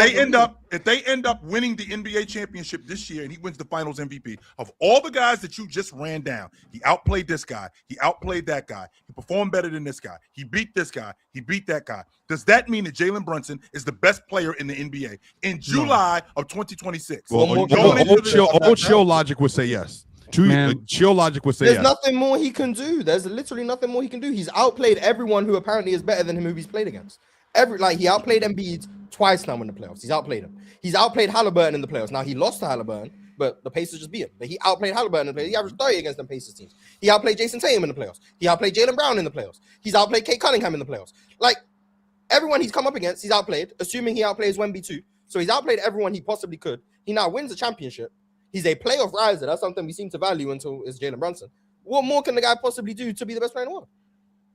He's not the best player in the world, but what more can he do? Whether or not he is or he isn't, what more can he do? What more? If he's outplaying everyone who's apparently better than him, and he's playing everyone, and he's beating everyone. 100%. What more is there possibly for him to do? What does he need to do? Well, he's not outplaying everybody in the regular season too. He might have outplayed them in this playoff stretch, but that the regular 61. Yeah, that's cool. Regular season still matters when we're talking about who's the best player in the world. I can't just base who's the best player in the world off of just the playoffs. You know what I'm saying? But yeah, Jalen Brunson, I'm not gonna like jump in the middle of y'all brawl and defend, against it or try to say he's, what I'm saying, whatever. But no, he's not the best player in the world. Even if they win the championship and he's the Finals MVP, no, he's not the best player in the world. Do you realize how good Karl-Anthony Towns has been in the playoffs? Get better. He's been great. Has he been Yeah, the most what does he consistent? need to get back? I'm talking about in the regular season. Like in the regular season, he's got to play that level. In the regular season. Yes. Yeah. For me, More, not just I mean, that's just my opinion though. Like I'm not. Once again, I'm not going to fight you on it though. Yeah, I'm not going to fight y'all on it. If y'all think he's the best player in the world, that's what's up. But nobody. I don't think that turned into more trolling than even I was expecting. However, chill. I do want to answer your question. Like honestly though. I mean, Jalen Brunson may be like the 9th or 10th best player in the league. I don't think that's crazy to say at all. Okay. Are you positive he's been the best player on his own team? No, there's an argument for Karl Anthony Towns, but they're both been better than a lot of people. The spreadsheets have the strong Karl Anthony Towns argument. That's basically in these playoffs. I think Karl Anthony Towns has probably been a little more impactful. And that's. It's hard because Jalen Brunson's filling it up. Jalen Brunson's he's filling it up. Like he's getting Brunson's buckets. had those great moments. It's not a knock on. It's not a knock on Brunson. Brunson's had those great moments, but if you're talking about like a top 8, top 9 player, because the Knicks are doing this well, I think Karl Anthony Towns deserves credit for that. This is as 1A, 1B a performance from 2 players that I've seen in a really long time, where you really can't tell me, other than the fact that Karl Anthony Towns is not very liked. And Jalen Brunson is very liked. Karl Anthony Towns is. I mean, Jalen Brunson is also outperforming him usually. Well, one is averaging 27, the other one is averaging 17. Usually, if there's a 10-point per game gap, they're going to go with the guy who's averaging 27. And on top of that, we know what the Karl Anthony Towns shit is about. Come on. Right. Yeah. No, Cat's been great, but I'm saying, I mean, Jalen Brunson to me is like clearly the best player on this team. Regular season plus playoffs. Yeah, shout out. Yeah, Cat's been hooping. King Sean Black. OG's actually their second leading scorer in the playoffs. Yeah. Shout out to OG. If you got Wemby guarding Cat Freeze inside and you can't ghost on Shaman or Deuce, Hart and Brunson will put Wemby into the action to get him out the paint. Too many counters in their defense. OG will cook him. Knicks in 6. Yeah, I'm definitely curious to see how that's going to go. King T J 6 7 $10. Based on series performance, SGA is the worst conference finals, Western Conference Finals MVP in the last 5 years. Shea and Steph, maybe. Well, Steph wasn't MVP in 22. So who would have been an MVP? You say MVPs? He was the conference. The Western Conference Finals MVP. Okay, so but he didn't win Western Conference Finals MVP. He did. 20. He's talking about this last year. Okay. Yeah, the one that Shea won. Yeah. Yeah. No, I think it's Steph, brother. Respectfully. I think they're at the bottom too. But yeah. Shout out to Steph, man. And then we got the ball out highlights, $10. Just thought about this. Hallie made the finals. Fox, Brown, and Harris made the finals. It must be hard being a Kings fan. Shake my head. Shout out to Harrison Barnes. Half your roster is making the finals, Ox. So it's not half. It's not hard for me being a Kings fan. I can't speak for everybody though. Like to me, this doesn't affect us. What y'all eat don't make me shit. You watch the Knicks and Spurs make the finals and start thinking about the Kings. I mean, I guess. Right. And if you remember that's my thing. I'm still a fan of De'Aaron Fox. I'm happy that he's in the finals. I'm like, you know what I'm saying? I'm not watching this like, oh my God. Like, this is good basketball. And why are we leaving out why a healthy outlook? And why are we leaving out why these guys why they moved on from these guys? Like can we talk about that? Why they moved on from Fox? Well, they're moving on from Halliburton didn't make a whole bad decisions. Well, it was because they had Fox. I think we made the right choice. Yeah, and then they moved off of Fox. And then you moved because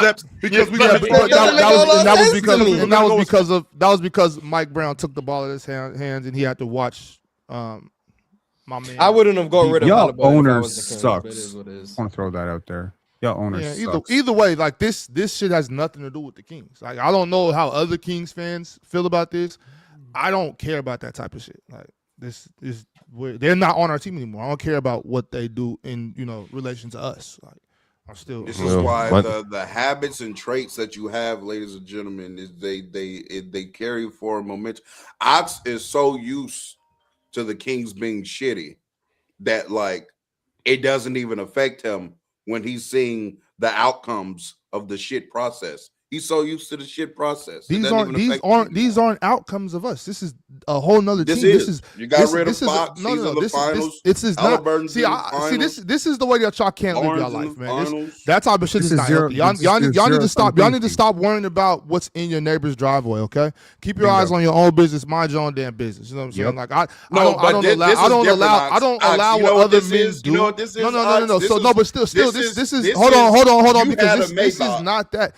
But see, this is what happens. Like when y'all see your girlfriend who is now your ex-girlfriend go with a man that got more money than you, and you my god, I can't. Like y'all need to stop worrying about that type of shit. Y'all worrying about females that ain't yours That no ain't the more. same thing. You know I'm already bent to every way but loose. Exactly. Y'all worried about when somebody else do it. That's how y'all end up on the internet like Sauce Walker claiming it. You know, threatening to shoot Drake. You know what I'm saying? Now. You know what I'm saying? Y'all. That's how y'all end up like Sauce on the internet threatening to shoot niggas. Like man, what? Because of that little raggedy box, man. Y'all niggas be tripping. That's crazy. Be crazy when a nigga be thinking he flexing on you with his ex girl, brother. Do you know what's been in that mouth? All right, erroneous. Now you kissing it. $10. Hey man, look, that's not that. Love is love. Chet needed this. If he doesn't come back stronger, better player now, he never will. And I believe Thomas Sorber will be an upgrade over iHeart. Dort gone, AJ starts, more dynamic offense. I will say, I would like to get into a conversation, tomorrow or at some point.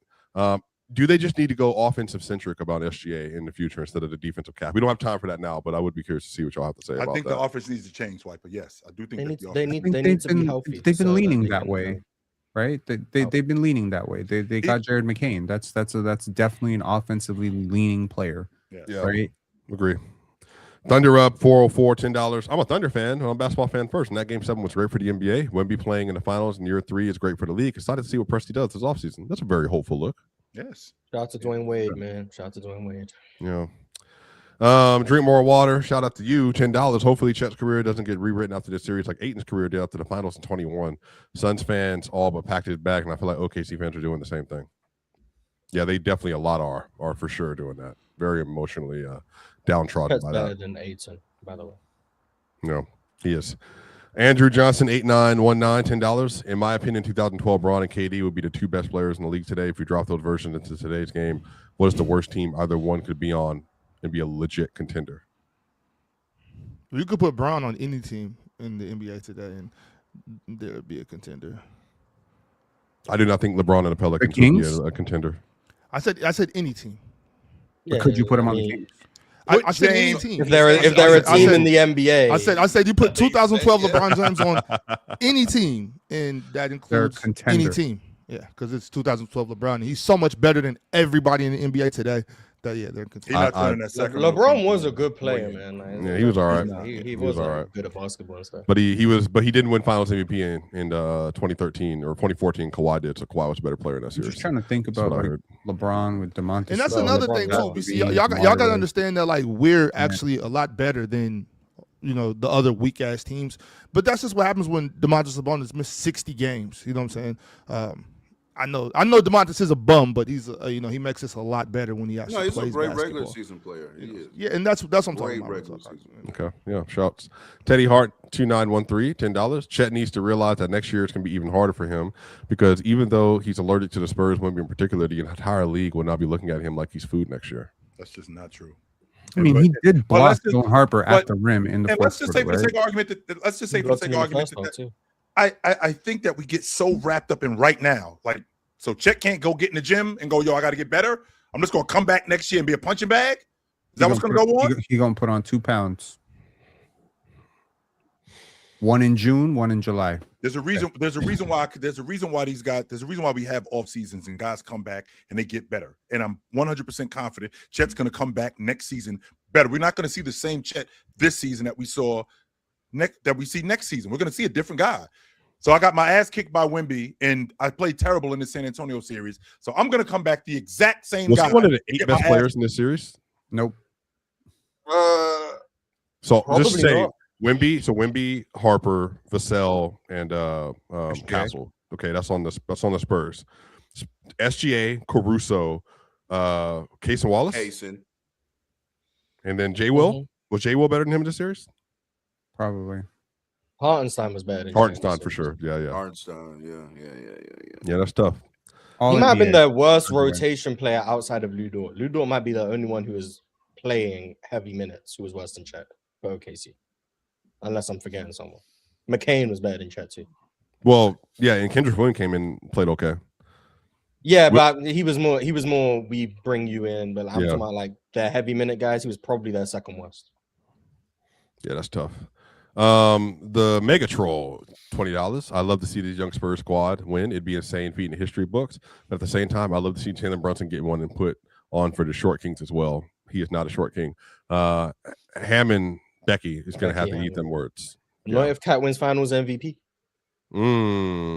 No, she didn't say wins final MVP. She just said a chip. And relative to the league, she said a chip as your 1A. That's what she said as your 1A. Yeah, that's the whole point. So if Cat wins Finals MVP, best believe she's gonna say Cat was the 1A. Was Cornbread Maxwell the 1A when he won Finals MVP? I'm not saying he was. I'm saying Becky Hammond. If Cat wins Finals MVP, you win Finals MVP. You are. You're the best player in the series. Joe. If Cat wins Finals MVP, Becky Hammond is gonna say Cat was the 1A. That's what she's gonna say. My logic does. I mean, that is what she's going to say. Exactly. But that doesn't make it true. No, my logic does not say that, Swiper. Because you win the Finals MVP, you're the best player in the series. First of all, the exception does not prove the rule. The rule is that typically, when your best player is short, you're not going to win a championship. Well, she said you can't win with Brunson. So, if Brunson is the exception to the rule, you can't win with Brunson. Didn't she specifically? Yeah, you're wrong. She said Brunson. But her general point was that if your best player is talking small, about her general point. We're talking about her explicit point. You can't win with Brunson. That's her explicit point. Yeah, we'll get to that. She said she likes the Knicks, but they don't have that guy. Jalen Brunson's not that guy. You can't win with him because you can't win with small guards. She said you can't win with Jalen Brunson. That's what she said. The overall point of small guards, cool. Yeah, that can still be true throughout history. But she said the Knicks can't win because they have Jalen Brunson. Jalen Brunson is on the team. They're about to win. If Jalen Brunson wins, she was wrong. Well, Penn will pull the that quote, and then we can. Here, you got to have a 1A dude, and they're missing that. Jalen Brunson, is too small. If your best player is too small, you're not winning. So the general point, Mars, I don't know if you're being like willfully obtuse here. The general point is the best player is small, you're not winning. Jalen Brunson is small. The point isn't about Brunson. The point is about Jalen Brunson. The point is about small players. Okay. You got it. I'm not even about to argue. Yeah, so it's okay. Cool. Got more buckets, $10. LeBron, Steph, Giannis, now Wemby and Ant. Kept the All-Star game alive. Those were and are the faces of the league. Steph shot a half-court three and looked straight in the face of Trae Young as it went in. Okay, shouts. 7 of 7. The episode rating. Hey, $10. Great job today, everybody. Dear job, W host. 7 of 7 episode today. Classic, amazing start to finish. Dom will really bring a different and good energy to each episode he joins. Everyone was good today. Thanks, gentlemen. Was a joy to watch. Penn, you were great today. Chill, Mars, Real Talk was great. Damo was great today. Ox has been great today. Ron, in his brief 30-second appearance, was probably the worst part of the show, but outside of that, I think everybody ate. Ron was much needed comedic relief on the Spurs. I have never seen no shit like that. Talk about goofy. Holy shit. Morning screens, $10. Why ain't no one talking about SGA underperforming throughout the entire postseason? It's been 3 postseasons in a row he falls off. OKC closes this game out. SGA plays better in previous games. I imagine that would be a topic on Tuesday or Wednesday or something. Where have you been? We've been talking about SGA the whole season. No one wants to. I think he wants to talk about all 3. Nothing but talk about it. Yeah, you did. We did do a Real Talk and Mars special on that. I think maybe he wants to hear it after this final of the series. Swiper has been living off the fact that he can say that me and Mars are the ones that are haters of SGA, but neither one of us would have even thought of the idea to look up his 2-point percentage in the fourth. I look up 2-point percentage for everyone, to be fair. Everyone. No, facts. No, literally everyone, by the way. I have 2-point percentage in the fourth quarter. Oh, I don't know. I didn't look that one up. But I'm saying I looked it up for all the Nuggets. I break everything down by 2 points. Immediately caught. No, but to be fair, I know for Dylan Harper was 59%. I mean, I know what this is. So, like, to be fair, the ones I looked up, shout out. Swipe, you are hilarious, bro. Yeah, man, best at it. Cowboy Bob said you didn't sound like this when we had our PCL debate. The tables have turned. Told y'all Brunson's footwork is nasty. Brunson wins. Man. He's top 10. He needs 2 championships to be top 5. Okay. I don't even know what our PCL debate was about, but he keeps bringing it up, and I don't really remember what we debated, other than him saying Franz was the most versatile defender in the league. That's the only topic I remember. So I don't remember that either. Was it something Legacy Brunson Shea? Maybe. Maybe if they're gonna chip something. I don't know. All right. Red Hood 63785 $5. F experience. We have the alien, the true MVP, and the best team won Spurs. In 5, the dynasty returns. I have, just so y'all know it's at Baylor. I have people that have not texted me about the Spurs in years. I'm talking about I was at Baylor 2013 to 16. There are people, Chill, I have never talked to about the Spurs that have been blowing my phone up because they know I work in this space. They're like, Spurs go, Spurs, Wemby. Like, again, the bandwagon is fully up and alive in the state of Texas right now, Chill. The tires Everybody's are flat. That's how heavy that bandwagon is. Yeah, everybody is on. People are like really juiced about the Spurs. I will say that. Even like someone in Houston, my brother, he went up there to San Antonio for one of the playoff games just to go to like a bar. And he was like, bro, Wemby is the sun, the moon, and the stars right now in San Antonio. You can't go anywhere without Wemby being on the poster or being up somewhere. Like it's really lit right now in San Antonio. And Wemby is the president of San Antonio. I mean, he's the best player they've ever had. What'd you expect? Like, see, they're trying to expand. They're trying to expand that market. By the way, they're trying to expand it up to Austin. They're trying to take over that entire strip of Texas, and that's going to be one of the hottest markets. So, I don't believe in giving out free personal advice or professional or financial advice. But if you're looking to get rich in the next 25 years, move to Austin. Or just move to Abilene or Tyler, any of those places, because there's a lot of land places over there. That Tyler, Texas, crazy. Man. Good time in Tyler, Texas. Yeah, Abilene's great. You can come meet me there in August. I'll be in Abilene again, per usual. Shout out, great place to be. We do a fantasy football draft for all the Baylor cats get back together. We do it in person every single year, so shout out. Next up, salute fellas, 2 cuts, Glory, $5 for 5 pounds. Can't wait for this 1999 run back series. What a privilege for our young team to play in the Mecca. Vic in the Garden, gonna be crazy. Yes, go Spurs, go. Yes, it will be. Yeah, that atmosphere is gonna be rocking.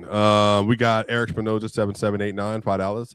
This was literally the best the Spurs team has played collectively all postseason. Very proud of him. Shout out to Mark Dagnall for keeping Dort in the game. Go Spurs, go. Shout out to him. By the way, this is going to be the 4th time ever, by the way, Chill, that there are going to be 2 black coaches coaching against each other in the NBA Finals. The last one was 2024 with Jason Kidd and Joe Mazzulla. So just the 4th time. Historic. The East one. Interesting. Real talk? Jason Kidd is black. I was thinking that was like a... No, he is. Yeah, conspiracy. It was like a running joke or something? Yeah. Who black in his family? Like, I don't remember specifically. Do I have to Google Jason Kidd's parents? It's his father. His father. His dad? Okay. Yeah, it's his father. Mr. Steve Kidd. Yeah, he looked pretty black. Okay. Yeah, he looked pretty black. Like, pretty black. Yeah, shout out. Tupac Westside, $5. Be the permanent host. Swipe and make the call while you got the power. I couldn't do 4-hour shows every day. Shout out to Ron. Then we got Capo DC 99 $5. Not gonna lie, I'm gonna just start picking the opposite team player at Chilltown picks because he's been wrong in almost everything. Chill, what's your record right now in the playoffs? I don't know. That's a good question. So in the first round, I had the Rockets beating the Lakers. I was wrong there. Yeah, I had the Rockets beating the Lakers. I was wrong there. Let's see. Nuggets beating the Wolves. I had the Nuggets beating the Wolves. Yes, I did. Suns Thunder, you got right, and then the next one was I had the I had the Trailblazers. I had the Spurs beating the Trailblazers. I had Oklahoma City beating Phoenix. I was wrong with Denver. I was wrong with the Lakers. I was wrong with Boston. Holy shit. Oof. We all were. Yeah. I was wrong with I was right with the Knicks. I was wrong with Detroit. Yes. Oh, no, Detroit Magic. Well, no, you picked Detroit. I did pick Detroit. I just had them running by Orlando in like 4 games. Yeah. I was right with Cleveland. He flipped his Detroit pick though once they went down 3-1. So don't never forget that. But then Franz got hurt, so he got a bailout. Yes, I did. And then he still picked the Magic. So did I? Yes. When they won, Mars might be making this up, brother. We don't remember. I don't. Okay. So the San Antonio Minnesota series. You picked San Antonio. Okay, I had San Antonio beating them. I had the Oklahoma City Thunder beating the Lakers. I had the Knicks beating Philly. I had them running by Philly in fucking 4 games. I had the Cavs beating Detroit. Oklahoma City. I had Oklahoma City beating San Antonio, and I had the Cavs beating the Knicks. So I'm I'm over 500. I'm over 500. Yeah, you're shooting decent. I'm over 500. Being carried by the layups in the first round, like OKC and Phoenix. But yeah, you gotta make your layups. Make your layups. I was about to say, Mars, layups win games. Yeah, make your layups. Make your Yeah, layups. Isaiah Hartenstein. I took Phoenix, so guess what? I smoked the layup. Isaiah Hartenstein is also African American, by the way. If people don't know this, he's another one that I had to learn. His mother's German and his father's black. Yeah, pretty sure he's German, but I mean, he played in Germany. Well, sorry, his dad played in Germany. Yeah, he's of African descent. Mars, I guess is a better way to say it. Maybe not. He might not be German. I just think he's German. I might be wrong. Yeah, Logic, the rapper, is also of African descent as well. Also, Tori Kelly, if you didn't know, real talk, Tori Kelly's also African descent. Her father's Jamaican. If people didn't know who that is, she looks very white. That explains a lot with Tori Kelly. Yeah. Time to Google. Like what?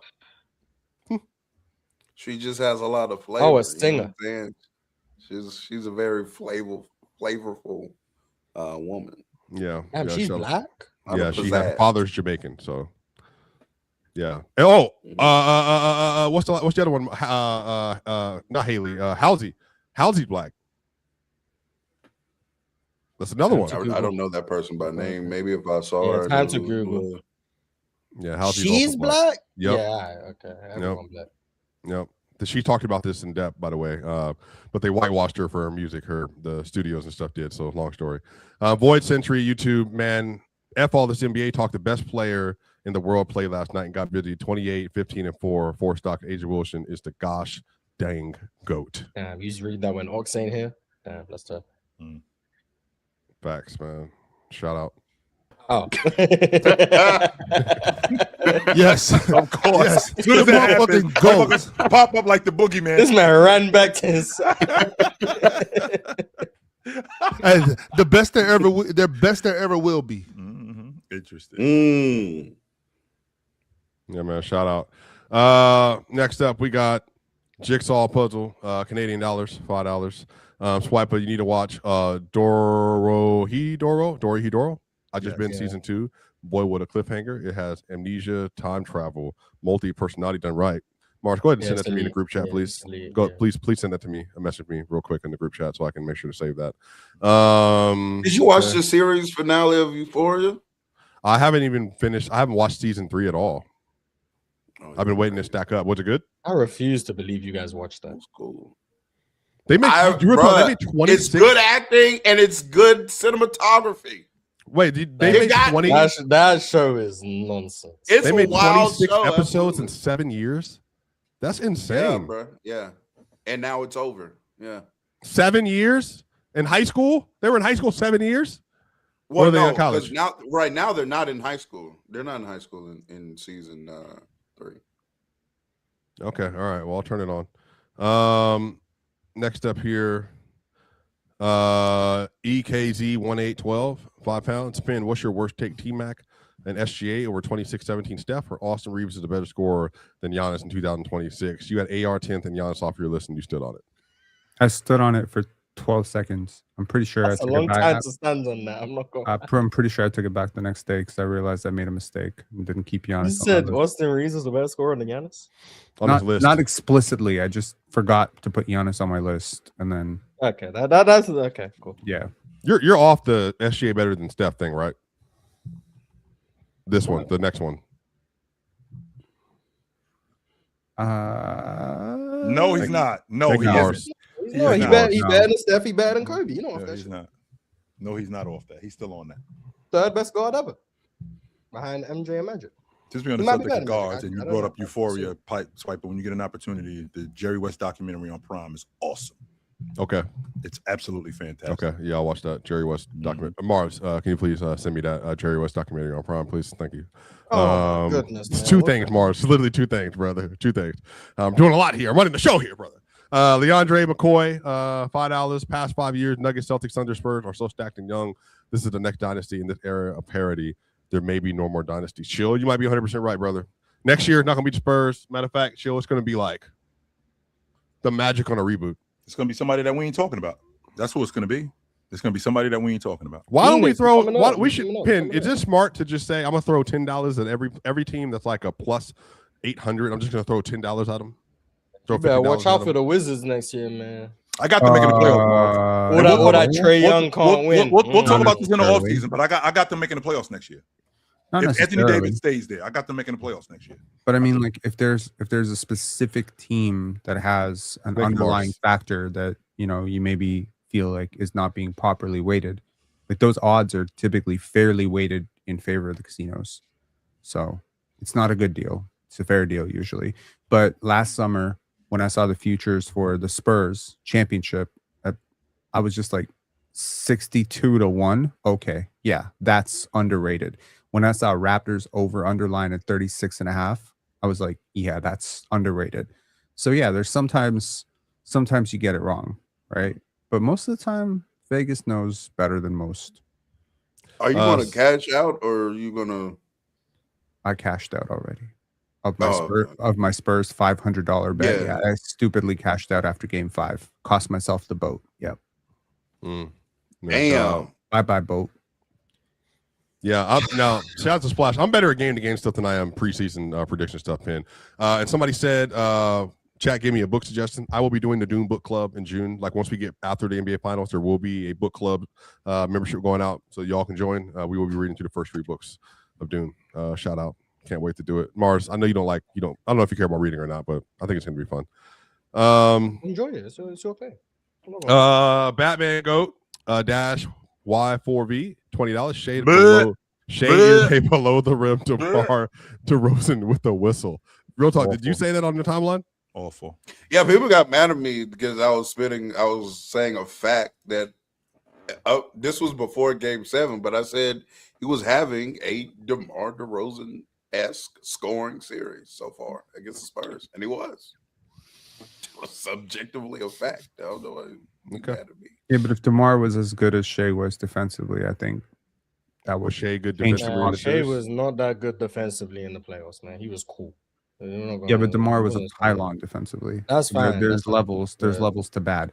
Also, Swiper, you've been on the show for a lot longer than I have. You ever seen a show with 995 likes while we're still live? That's a lot of likes. Maybe the Kevin Durant show and the Jokic show. Those were probably the 2 ones that I would say probably had over 1,000. We are 5 away from 1,000. That Kevin Durant show probably had a lot of dislikes. Bro, we had 15,000 live watchers at that show, bro. It was insane. Yeah, we got 5 more likes. Please hit that like button, y'all. We got it. Yeah, that's where the pump. There's my 10 minutes of silence. Peace. Well, no, we're at the end of the show now, but whatever. Yeah, but I gotta take my 10 minutes of silence. This is me standing on business. I can't be lying to the chat. People Real Talk lies to the chat all the time. I mean, you see me staring up here all the time. Yeah, but okay. All right. Integrity doesn't matter on this platform. Father Time, $5. I'm not a liar. I gotta fix the screen. To think if Chet would just gave them week 10 points he normally does, they could have won. I don't think that's how basketball works, but That's sure not they how could. basketball works. No, it isn't. Pin really got 1,000 likes. That's hilarious. Russell left hook, $5. And he did give them weak ass 10 points. He did. He gave them weak ass. Not yesterday. Yeah, not in Game 7. He had what, 4? Yeah, he did. But throughout the course of the series, he gave them weak ass 10 points. Yeah, he did do that. Man, if SGA wasn't playing bummy in the first 6 games of that series, and maybe they would have won. Trying to sit here and blame Chet and stuff. Yeah, it was Chet ass. Sure. I watched the series in which Kobe Bryant, the man that y'all swore up and down he was better than, won a series where his second best player averaged like 13. And funny enough, it was also against the Spurs. Go look at that 08 series that Kobe Bryant. Well, if Chet averaged 13, they might have won. He only averaged how much did Alex Caruso average? Yeah, I'm not gonna lie, that Game 4 is dragging his average down mightily. He should have 1 point. But we'll see. He did have that boo-boo ass Game 4. Point still stands. We got Russell left hook, $5. I can't see a world where Chet represents. He averaged 15. Represents the USA against France. We're cooked. Oh, of course, Chet's gonna be there, y'all. Wooly Bobcat, $5. True Chet Slander is saying Dragon Bender wouldn't have went out as sad as he did. Number 4th overall. Yeah. I liked Dragon Bender. No, obviously it didn't work out. But... Wait, Vale, is that true? Vale said Kobe only shot 5 free throws in that series? I'm assuming he's talking about Pau Gasol. There's no way Kobe only shot 5. Let's see. In 2008? 08, 5-game series because doesn't. Against Pau who? Gasol shot 11. Oh, he said it was 10. Kobe He shot said 11. it was 10. Yeah, he shot 11 free throws. So he was averaging 2 free throws a game. He got to the line once a game, basically. Come on, bro. Hey, this shot making shit ain't for everybody, man. This real shot making shit ain't for everybody. You know what that man. means? His true shooting was only 58%. Whatever. Yeah, but because we were making baskets. No move. 58 true shooting. Sorry. No move. Yeah, what was Shay's true shooting in this series? What was Shay's true shooting? As you were saying, Swiper. 55, basically the same. Yeah. Jigsaw puzzle, 5 Canadian dollars. Lower than a 08 true shooting? Is there any possibility this is a growing opportunity for Chet? And maybe he works on himself and comes back much better next year. This is the only opportunity for him. Yes. This is, in fact, the best opportunity for this to be a growing opportunity for him and a growing experience for him. Like, what better time to get better than when you sucked? Yep.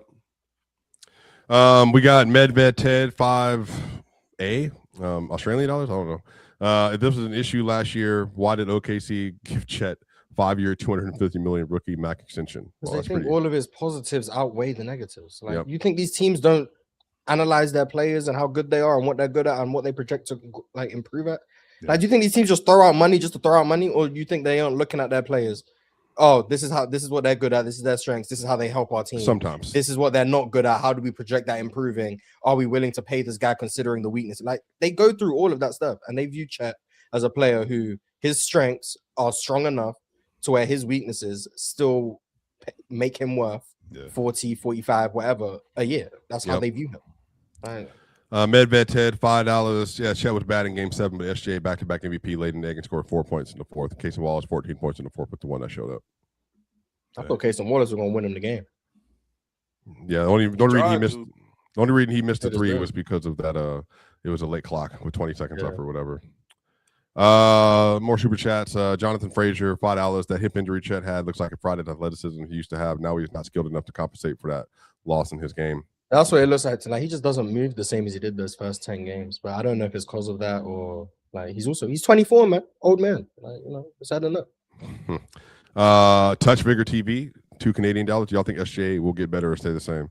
Mars, by the way, if you go to my comment section on YouTube or on IG right now, there's a bunch of OKC fans very mad and saying that, like, what do you want him to do? And I'm like, well, I think getting a pull-up three would be the first thing. And like, he clearly has differences in the playoffs versus certain coverages. That's not a bad thing. I mean, he seemingly gets better every year, so I wouldn't put it past him. Yeah. I was Mars, watching the go ahead. Knicks Spurs matchup. They're March 1st, I believe, the latest one in New York. And Brunson in like the first half of that game hit 3 pull-up threes out of drop coverage and pick and roll. I was like, wow, Shea just dead ass doesn't take and doesn't make this shot. Crazy.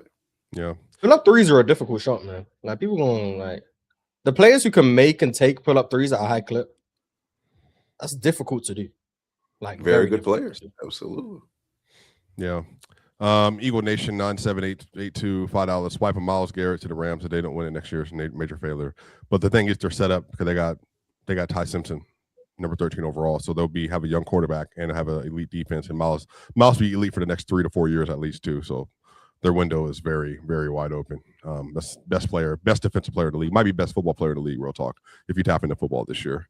NP 134 $5. How Chill doesn't need blood pressure medication dealing with Mars every day is beyond me. God bless OG.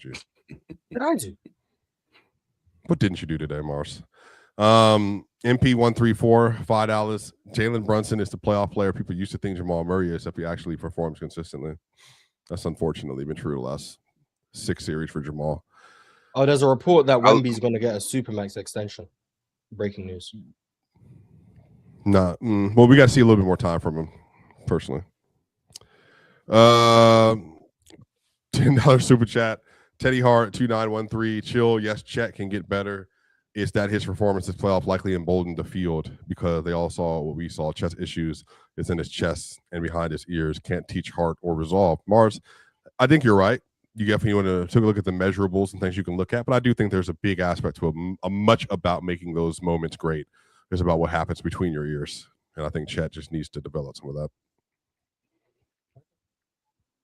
Yeah, sports is a lot of it is mental. I know there's no way to like quantify that, but how people react in pressure situations. To me, it was Alex Caruso probably doesn't play like that any other game in the series, but Game 7, Western Conference Finals, win or go home, and now you see even a player as veteran as Alex Caruso is playing anxious. Yeah. Making bad decisions all of a sudden. So like handling that pressure is part of being an elite player and an elite athlete. Trey Ray, welcome back, Pin, $5. I can see the Knicks Spurs series going either way. Quite literally, I can see either team winning in a sweep or all the way up in 7. Just say you don't know what's happening. Yeah, it will be a good series. I am Greek Boy 4321, $5. First time in a long time. How would the 2012 Thunder have stacked up against the Spurs team in the series? Kendrick Perkins on Wemby. I'm so sure. Ibaka, Nick Collins would have had to play in that series a little bit more. Was that the Roberson? Was he on that roster? No, that was Cephalosha. Yeah, Cephalosha. Kendrick Perkins, man, like you think what Wemby did in the paint against Isaiah Hartenstein and them taking away the paint, man. Kendrick Perkins down there, that's like Rudy Gobert, but like way worse. Like Wemby's just never gonna have to leave the lane, like ever. It would have been fun seeing Russell Westbrook attack that. No, Russ gonna shoot like 31% from the field. It's not even gonna be Russ's fault. It's like there's a 7 for 5 guy down there. Did you see that stat the sheet automatic put about from Russell Westbrook that was kind of floating around Twitter, Mars? The same thing he does with the relative true shooting for everybody else. Oh yeah. I think I've seen one. That was tough, bro. I mean, it's so bad that if you post that, Russell fans gonna think you're hating, that you're actively trying to slander Russ. It's that bad, unfortunately. It happens. But they didn't show like when he was a better scorer in his career. Yeah, it was a lot. That 24 postseason doesn't do Russ any favors. He was like -20 true shooting or something. Yeah, it was nasty. You know one with Klay Thompson, and it was just the 24 postseason because that was the playing game. That just had -59 true shooting and 0 points for 75. Oh man, that's hilarious. Shadow 57-X7G $2. Better finals run, Victor now or Braun in 07? Victor now. Victor's playing better than Braun did in the playoffs. Respect to Braun. Yeah, respect to Braun. Tupac Westside 474 $2. Chet needs to get stronger and develop post moves. Agree. He needs to he needs to add counters. Russell left hook $2. Ben Simmons Game 7 Hawks. When Chet didn't put his arms up for the ball call. That game, Ben Simmons at least played good defense. Chet was kind of inconsequential on both sides. I would argue Ben Simmons played better, but no one likes Ben Simmons. We sure Russ. You know who nobody likes? SGA. Nobody likes that guy. I'm sorry. Most hated professional basketball player in America. But I know a country where he wouldn't be so hated. Come on home, shit. Is there a Canadian basketball league? There is a Canadian basketball league. Should he play there? No, he should play for the Toronto Raptors. I think he might struggle. He was very careful saying that there's no other place in this country that I'd rather be. Yeah, I almost quote tweeted that and say I wish I could go to Canada with him, but no, I don't want. Why? I didn't. Well, you know why. $2 super chats. King Sean Black $2. L Mans. I think that was maybe Real Talking Me and the Fabulous concert, maybe. Swahagod 8369. Choklahoma City. Shea not losing Game 7. Finn. Shea lost Game 7. Okay, so to clarify, I did not know that AJ Mitchell and J-Dub were not going to play. The minute I found out they were not going to play, I tried to get my my Spurs bet back, but do you think it would have helped if SGA was able to make a 3 in the second half of that game? I think it would have helped if Chet wasn't so scared of the moment. That's really what I think would have helped, because it would have settled. It would have settled up the offense. I think Alex Caruso, and honestly, Shea wasn't perfect either. There were plenty of times where I wished he would attack. They were so slow. Like, they were really slow. And I understand, you got 7 for 5 alien back there, but sometimes he wasn't even there. and they were just slowing it down. I don't understand why you slow down a 5-on-4 transition. You had to play faster against this team. And I think that's the one thing that makes me a little bit optimistic about the Knicks' chances to beat the Spurs, even though I want the Spurs to win, is they do play fast. Like they play fast. They advance the ball up the court via pass, and now with the dribble now, and the ball doesn't stick. They move. They have ball movement and man movement, and they have real shooting. And the shooters are shooting well right now, which is part of it as well. Because you in the playoffs, you can't have good shooting teams that shoot bad because it is just a small stretch of games. But Denver, the way they're shooting the ball right now, Brunson do as well. And that's the scary thing. Brunson struggled from 3 against the Cavs. Brunson got it going from 3. Bro, and if Brunson start going in the fourth quarter in New York in the NBA Finals, bro, it's gonna get insane, dog. Just passing B, $2. Did we get a real talk unscripted today?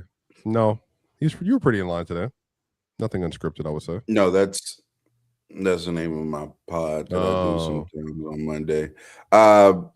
No, I'm finna go to sleep after this episode because I have a graduation to go to in a few. Outside? I'm tired. It shouldn't be. About to say. Graduation on June 1st.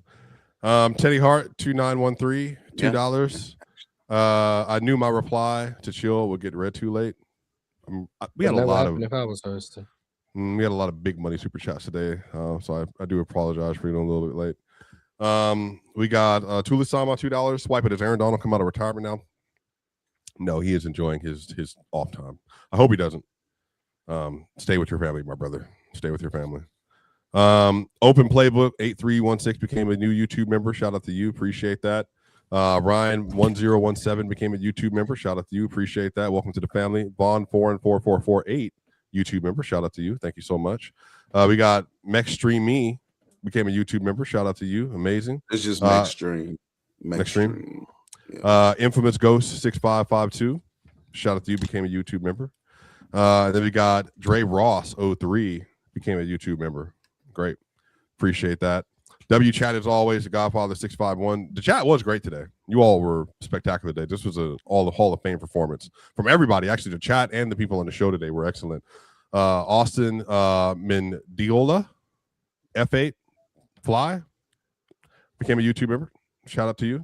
Appreciate that. Big Tank Jones, member 29 months. Chet was looking like Ben Simmons S Game 7. Mars addressed that, said Ben Simmons played better defense in that game. We got 647, member for 33 months. The Wemby stopper resides north of the border. YMCMB. Love that. Young money, cash money, business got something to do with it. That's Colin Murray Boyles. Yeah. Oklahoma. Oh, MC. is that what YMCMB when I was growing up was Lil Wayne and them. Shout out though. Shout out. Oklahoma NC became a YouTube member. Appreciate it. And then Bandit SPS, Mile High Forehead, has SGA Slander first. Knicks in 4. Knicks in 4. Never bored, member for 9 months. Wemben Goatee, mayor of Wemben Antonio. Wemben Antonio's nice. I like that a lot. Thinker in the finals, the switch up gonna go crazy. Shepherd Sounds became a YouTube member. Appreciate that. Then we have Thunder Up 404 became a YouTube member. Appreciate that. Again, thank you so much. Can we change the subject? Gifted 20 Players' Choice memberships. Greatness. Picture was crazy, by the way. Y'all said they are running the table though about the Thunder. Yeah, we're just gonna stop saying that probably overall. Again, shout out to you again. Can we change the subject? 50 gifted, 50 Players' Choice memberships. Shout out to you. And Oiled Up Juicy Real Talk FCC member for 3 months. Grown man named himself Pensari. What an L user. He has you as his profile picture, by the way. So, yeah, it's you. That is you. First of all, what's the context of that? I didn't name myself Pensari. I named my channel Pensari Basketball, and I named my film studio Pensari Films because Pensari in Italian means to think. So I need you to think about shit the next time you send a fucking super chat and read your own name. Member chat. Think basketball rip-off. That's what I just said. Oiled Up Juicy Real Talk FC. Yeah, a lot of FCs Real Talk. Oiled Up and Juicy. We got Avery. Remember 34 months. Spurs saw more success this series playing SGA straight up and doubling, letting others get off. Y'all gassed up JJ, but wish he would have did that. No, he did that. And actually, Jason Tempt actually brought this up and said that once they stopped doubling SGA, they had 75 open three-pointers, I believe, in the first few games of the series, but then that number dissipated greatly after they just played Shea Gilgeous one-on-one, and they struggled versus those coverages. Trey Ray, does the panel think that the Knicks will deploy a double big against the Spurs? Also, I personally think that the Knicks will have a hard time guarding Fox. No one can stay in front of him. I wouldn't be surprised if they went double big. I would expect to see more Deuce McBride and Landry Shamet than double big, though. I think that's probably what they'll go to. Yeah, Miles McBride actually, I don't think played in any of the matchups this year, or maybe like one. But I know he wasn't playing in the last one, March 1st. But funny enough, they actually had OG guarding Fox to start the game. Like, of the starters, that was really surprising to see in my opinion, because I would have thought it would have been like Mikal. That was just interesting to see. I'm very interested in how these two teams are going to approach each other, because and I think the Spurs are going to get a rude awakening to this isn't guarding OKC.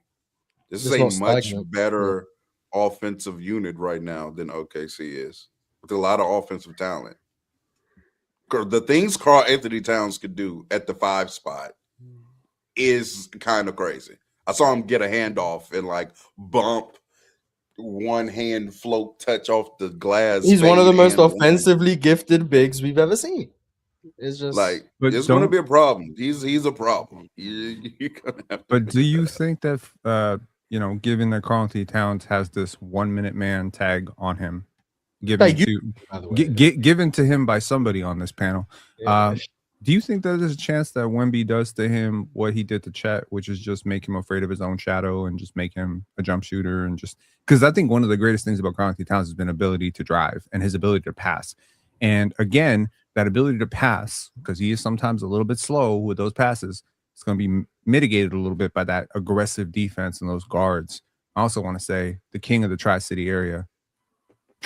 area is going home, Dylan Harper. It's homecoming for him.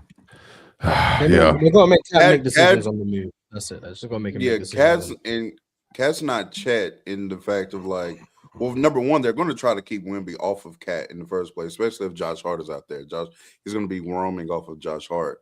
But similarly to Isaiah Hartenstein, Wemby struggled with iHeart on the glass when he did have to match up with iHeart, and there are a lot of games and halves where Wemby has 3 rebounds going into half because iHeart is dominating him on the board. So I think Cat can do that as well. Big fella, 007 member for 7 months. Myles Garrett being traded to the Rams. This was an NBA joint. That's just so crazy. The episode rating member for 8 months. March moment when they said Fox better than Kyrie. That was fun. This panel is at the highest on De'Aaron Fox. So like we are really high on De'Aaron Fox, and I love it. I'm not. And then like I'm not. I can't understand how someone could say De'Aaron Fox is better than Kyrie. Like, that just doesn't make sense to me. But I'm not sure how someone could say he's better than Dylan Harper, but I mean, shit. Well, he hasn't been. Yeah, I can understand that, but Kyrie, I don't understand. Last one, we got Respect Steph, remember for 11 months, Ox, Prime Ray Allen, or Prime Manu. What would Ox say? What do you say, Ray Allen? He'd say Manu Ginobili. He'd say Manu Ginobili. I have his list. I would also say Manu Ginobili. Does anyone say Ray Allen? Better than Manu? Fuck out of here. Those two up there, I would assume to say Ray Allen, yeah. Yeah, no. I've got Manu Ginobili. This panel is also higher on Manu Ginobili than anywhere else on the internet. So that is true. And Rajon Rondo also another one. That's another weird random name. It's just basically Ox. Ox runs the panel. Well, no, because I'm definitely I know I'm high on Manu. I'm on the Manu Ginobili thing. Yeah, I'm on the Manu Ginobili thing for sure. Now I'm not as high. I'm not gonna say he's better than Steve Nash, but that's also because I'm on the Steve Nash train. But it's not because I don't like Manu. I'm Manu like. If Jalen Brunson wins the championship right now and wins Finals MVP, is he higher than Steve Nash all time? Has to be, just logically speaking. Has to be.